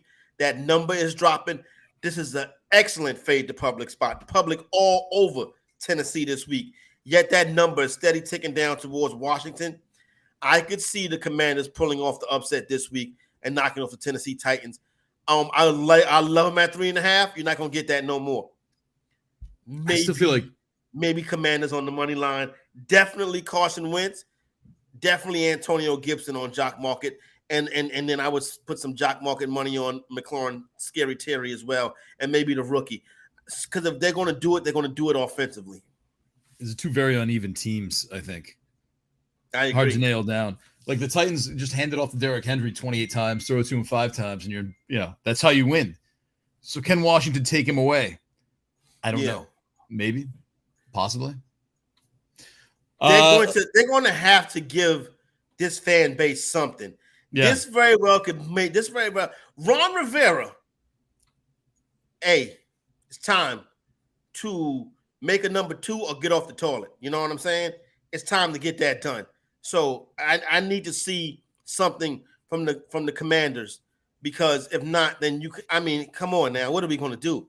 You're going to keep putting the people paying all that money to come out to that big decrepit stadium, paying for parking, hot dogs, beer, burgers, tickets, and you putting a terrible product on the field every week. It don't make no sense. But for 2 decades now, come on, let's put it together. You got to take a stand right here. The Commanders, Commanders money line this week for the people. This is the week they're going to pick it. Just a who cares game against Tennessee. This is the Braveheart speech for the game against the Titans. Yeah, exactly. It's home in front of your home fans against a Titans team that's not the same for the past couple years. Why not stop the run?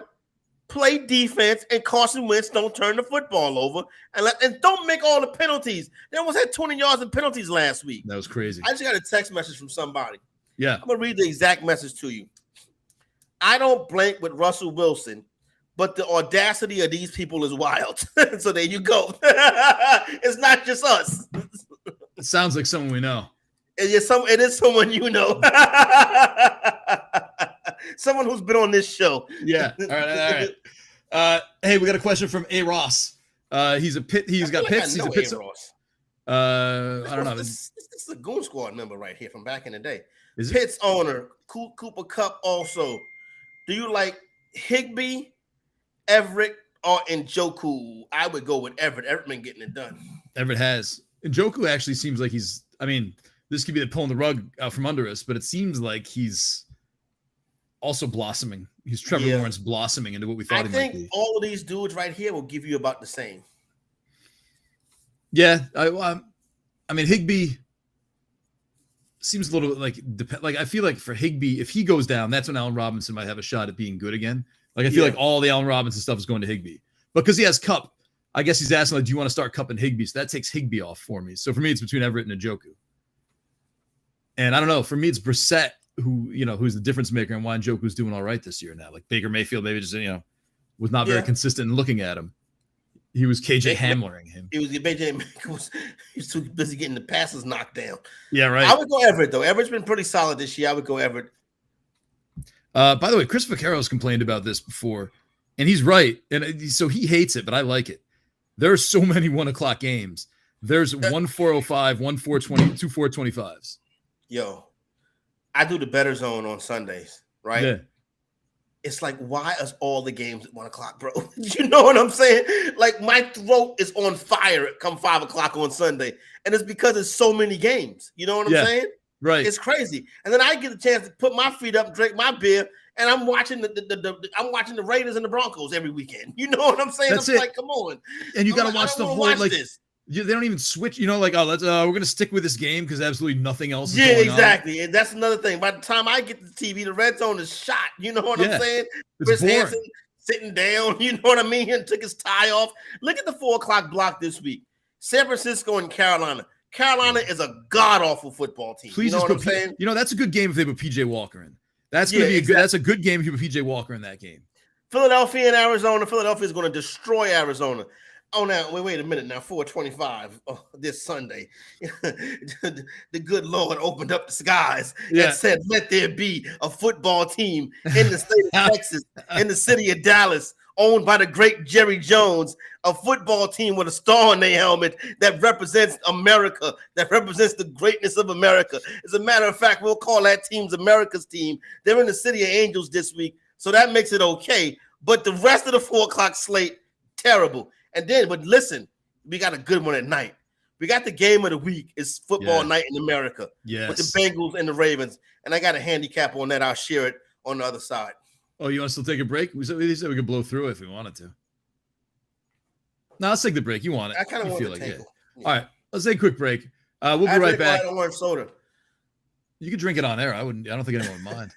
No, probably not, but whatever. Jock Market offers live daily markets for sports to let you buy and sell shares of athletes in real time with other users, all for real money. Each share has a guaranteed payout at the end of the night. Download now using promo code FRIENDS to receive 100% deposit match up to $100.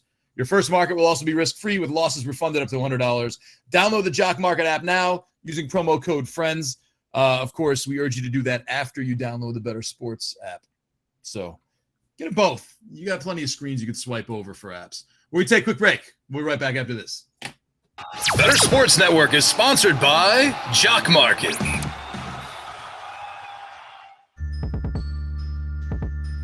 Pat Mayo of the Mayo Media Network is here. What up, Pat? You guys doing Jock Market now? Jock Market's fun. Tell us a little bit about Jock Market. I mean, it seems like it's only in game, right? You can't do anything like right now. You got to wait until games start, right? We have to wait for the IPOs to come out. Once the IPOs are dropped, you don't have to trade in game. Once the prices are dropped, let's say for the weekend slate or even for the Thursday night slate, they might be out right now. I haven't checked. You can kind of get in on a price, and if you see, I don't know, for the Thursday night game, let's say Alec Pierce is way too cheap, or at least you perceive him to be way too cheap. He's like, $2 or something like that. And you're like, I think Michael Pittman is going to be on Patrick Surtain. That's not going to be good news. Denver pretty good against tight ends, so that throws out Jelani Woods, and that throws out Mo Alley-Cox and Kyle Granson. So now we're just taking guys off the Colts. Like, what are we doing here? Who can we buy on this team? Well, Paris Campbell sucks. Alec Pierce, maybe he's the guy. So within the context of that one game, you buy him for $2. He might be the highest performer of that game. Return like $10 a share. You make $5 extra money. So, but later on in the week, if everyone has the same idea as me before the game actually kicks off, and everyone is just buying up Alec Pierce shares, well, all of a sudden he could be $7 a share, and you probably don't want to buy it at that point. So if you can beat the market in on these IPO prices, you can cash in big. So that's basically the key to it, is beating the market, trying to hop in there as soon as the IPO opens. Are you building a lineup, or are you buying shares of a particular player or players? Players, just build a portfolio. You want to bet, it's just like playing the stock market. I can just go buy Pepsi Cola stock all I want. That can be the only stock that I buy. Maybe better to diversify in case that you're wrong on some of these things. So yeah, you can play as much or as little as you want. Okay, so I think the part that's a little bit confusing to me is like when the IPOs open and when to go in and buy and stuff like that. Yeah, you can go in at any time to go buy, because let's say we don't know if Michael Thomas is playing this week, for example. So no one's going to buy Michael Thomas shares. So when the IPO drops, if he's still sort of questionable or we don't know if he's going to play, no one's going to buy those. His stock is going to go down before the game starts. So if you're like, I actually kind of like Michael Thomas if he plays, well, you just wait until Sunday morning right before kickoff and just buy all the Michael Thomas shares if he's active. And then you get him for 50 cents instead of $2, which he probably is at opening. So we're not buying per season, we're buying per game. Per game. And they have a month-long contest as well, where you can do that to see how it does over the course of the next month. But for every slate, so Monday night, Thursday night, London games, main slate, late slate, Sunday night football, there are brand new markets that you can get into. So if you miss one, no big deal. You can get it on the next one. Love it. I'm ready for it now. Basketball season, it's going to be lit.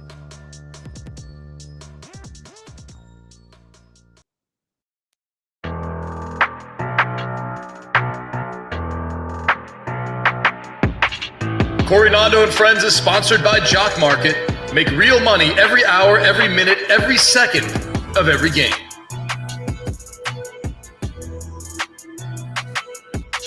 Welcome back. It's the Corey Nando Experience, presented by Mayo Media, sponsored by Jock Market. Shout out to Jock Market. I don't know the exact inner workings of this, but I think they're bouncing to another show next week. But we're still gonna play. I mean, I got money in still there. Down. So, we'll still, I made $40 last night. Yeah, we'll be playing for a little while. We'll see. With Mike Boone, and I'm going back this weekend for the Commanders. I'm completely off target here, but off base here, off the tracks, whatever you want to call it. I did Dapper. I played Top Shot for a little while. I got I got 3 or 4 Top Shots. A couple women's cards. I got a Brittany Griner dunk. And I got this Asia Wilson, if you were signed up to get WNBA cards, they sent you an Asia Wilson card a long time ago, and I sold it for $200. And so I go to take my Asia Wilson, the card or the Top Shot? The Top Shot. Okay. Sorry, yeah. To me, they're just still cards. My Asia Wilson moment. So I go to take, I cash out. I'm like, all right, my $200, whatever, feels good. And it's like, take a picture of your license, give us your social security number. I'm like, dude, you didn't do all of that? I'm like, I'm not gonna do. So now I just have $200 sitting in the ether. No, you got to go get that money now. No, it don't take long to do that. When I first got on top, I'm not going to give my license to Dapper Labs. Are you going to get everything? No. Let me tell you, I had a hell of a run with Top Shot. I'm sure you did. Actually, I'm sure you did. You got an eye for this stuff. Yeah. I saw it. I was able to. I know the NBA to know the players that are going to pop, right? Yeah. So yeah, I never put a dime in Dapper, and when I finally did cash out, it was over $3,000. Really? Yeah, because Good for you, man. I was able to get the packs. Yep. I was always able to get a good number and get the packs. Yep. I got into it early. You know what I'm saying? Right.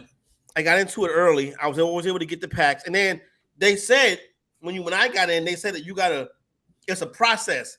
Upload your ID, this, that, and the third. It takes about 2 or 3 weeks, and then you have withdrawal capability. So I wanted to make sure I had the capability to withdraw. So yeah, but I got a Ja Morant.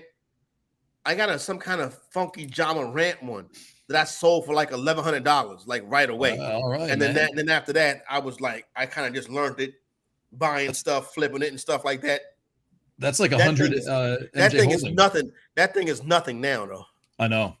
Nothing. Well, I mean, the fervor's died down. Like cards, I think are going to stick around. The Top Shot thing was. I'm surprised that I'm talking about. That was the talk for a month, and now it's a donut. It's nothing. I couldn't even tell you my login right now for Top Shot. Really? Mm-hmm. Well, maybe let me take that 200 out. Just put in my PayPal. Like everywhere else in the entire world. I know. But they want that. They want that because they are trying to prevent people from having multiple accounts.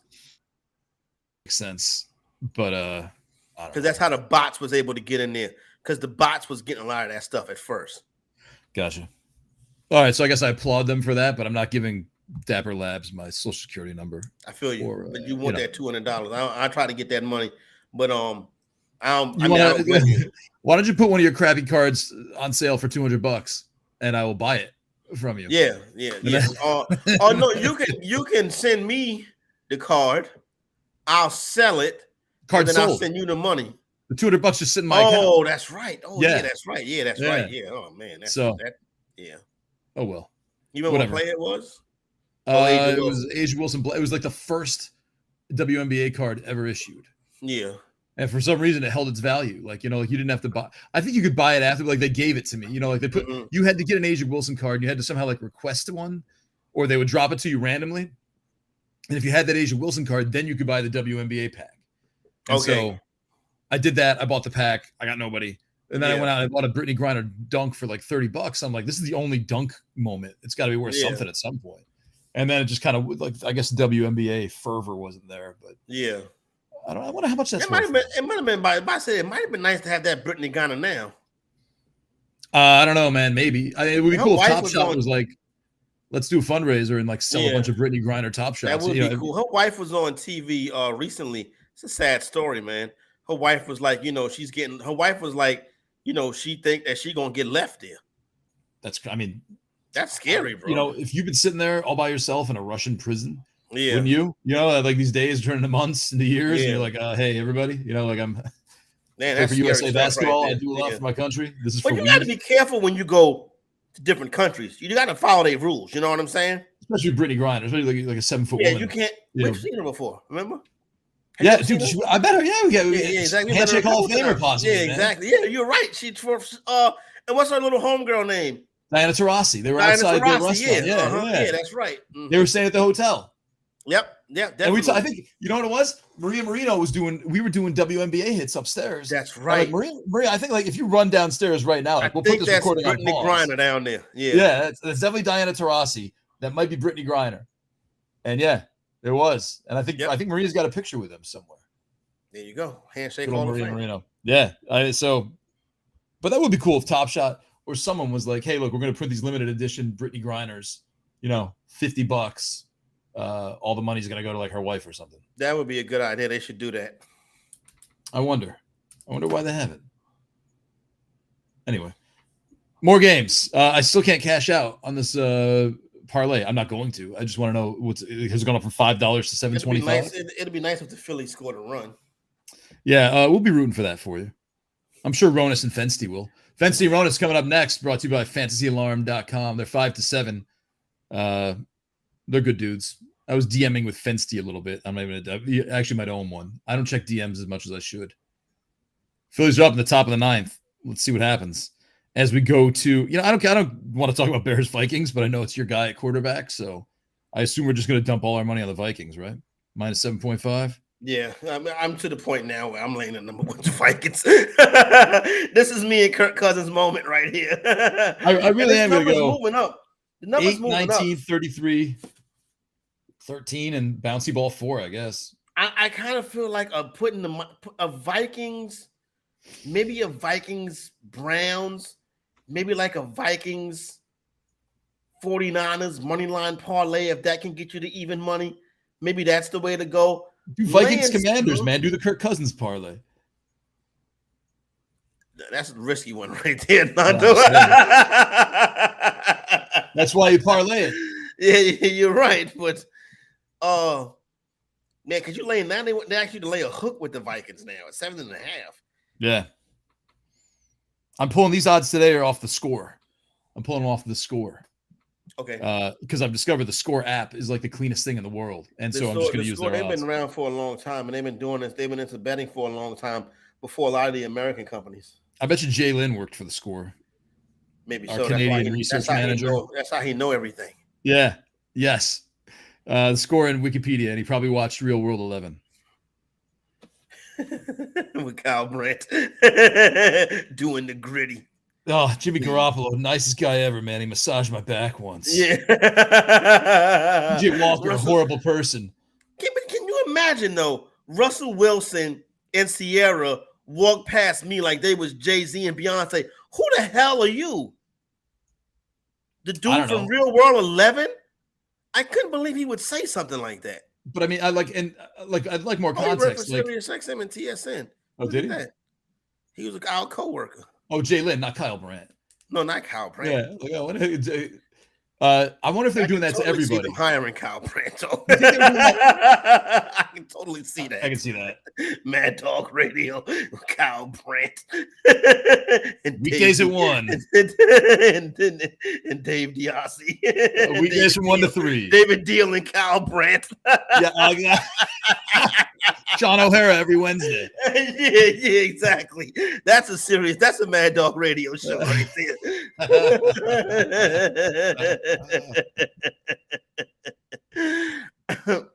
We'll make it happen. Man. So I we know what you're gonna say about Cowboys Rams. How about 49ers Panthers? Actually, this is a live bet spot for me. I'm glad you brought that up. It's a live bet spot for me. The Rams have dominated the Cowboys the past couple years, and they do it by running the football. So, in the first half, if the Rams are running the football successfully against Dallas in the first half, in the second half, Dallas is going to quit, and the Rams are going to blow them out. If the Rams can't run the ball against Dallas will win the game. Halftime. Bet this game at halftime. Have you done any micro betting yet? That next play bet, you can't do that offshore. Jake Paul stuff. No, he has an app for that. I don't have I'm in South Carolina. I'm offshore, so as a matter of fact, micro bets? I got a parlay ticket over here too. But the dude, it's like the dude that come pick him up at, I hope the cop's not listening. Come pick him up at 5:30. So I gotta try to change my clothes, because it's hot outside today. And then get to the spit out, you know what I'm saying, and turn it in before the guy leaves. Hey, you know what? Today's Friday. What do you do? What's your Friday, man? You're just gonna. I'm gonna go back there. I'm gonna go back there to the spit out, turn the football card, and try to catch him.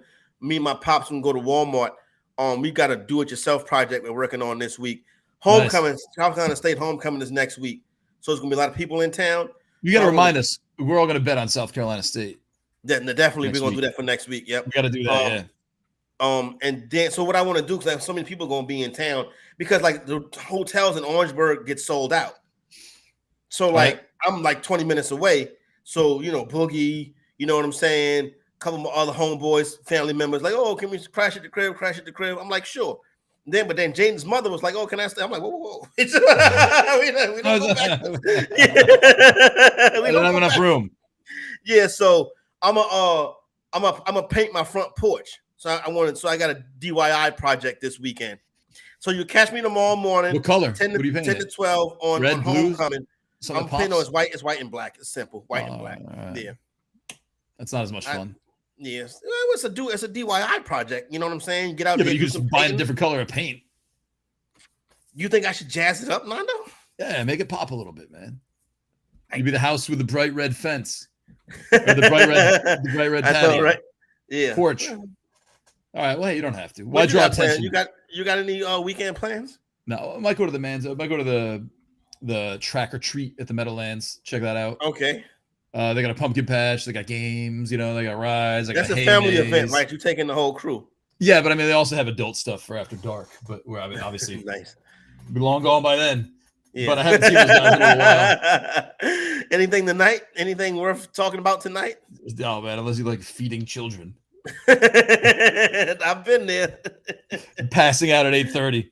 Yeah, that's about right. Yeah, that sounds good. Somebody called me this morning and was like, "Can you come to my game tomorrow?"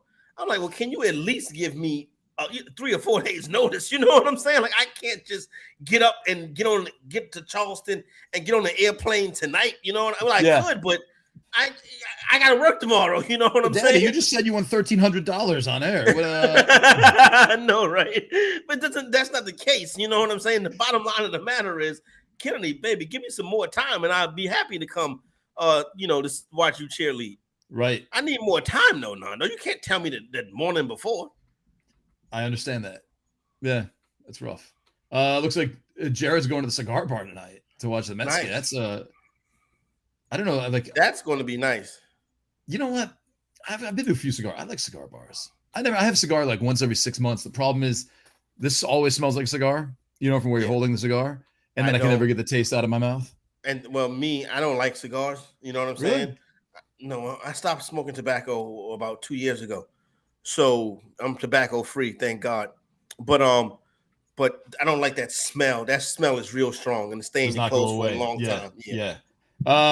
Good weekend, everybody. Don't forget this weekend homecoming, 10 o'clock Saturday morning. Me and Tom Casale, and then the Bettor Zone with a very special guest this weekend on the Bettor Zone. You're gonna love it. Really? Who is it? If you know, who else would be the only rightful person to join myself and Adam Ronis? Don't say no names. That's gonna be. I mean, if that's what I'm thinking of, that'd be pretty awesome. Yeah, that would be pretty awesome. Everybody, we love you. Thanks for sticking with us another week. Shout out to Jock Market. Use code FRIENDS if you want to check them out during the games. Hey, Brock, have a couple drinks. Try Jock Market. Good job, Brock. Brock on YouTube. All right, Brock. I understood what was going on there too. Yes, Brock. Shout out to Adam and Jared. Yes. We gotta go. Enjoy Fenstein, Ronis, and your weekends. And good luck, everybody, in week 5. We'll see you in week 6.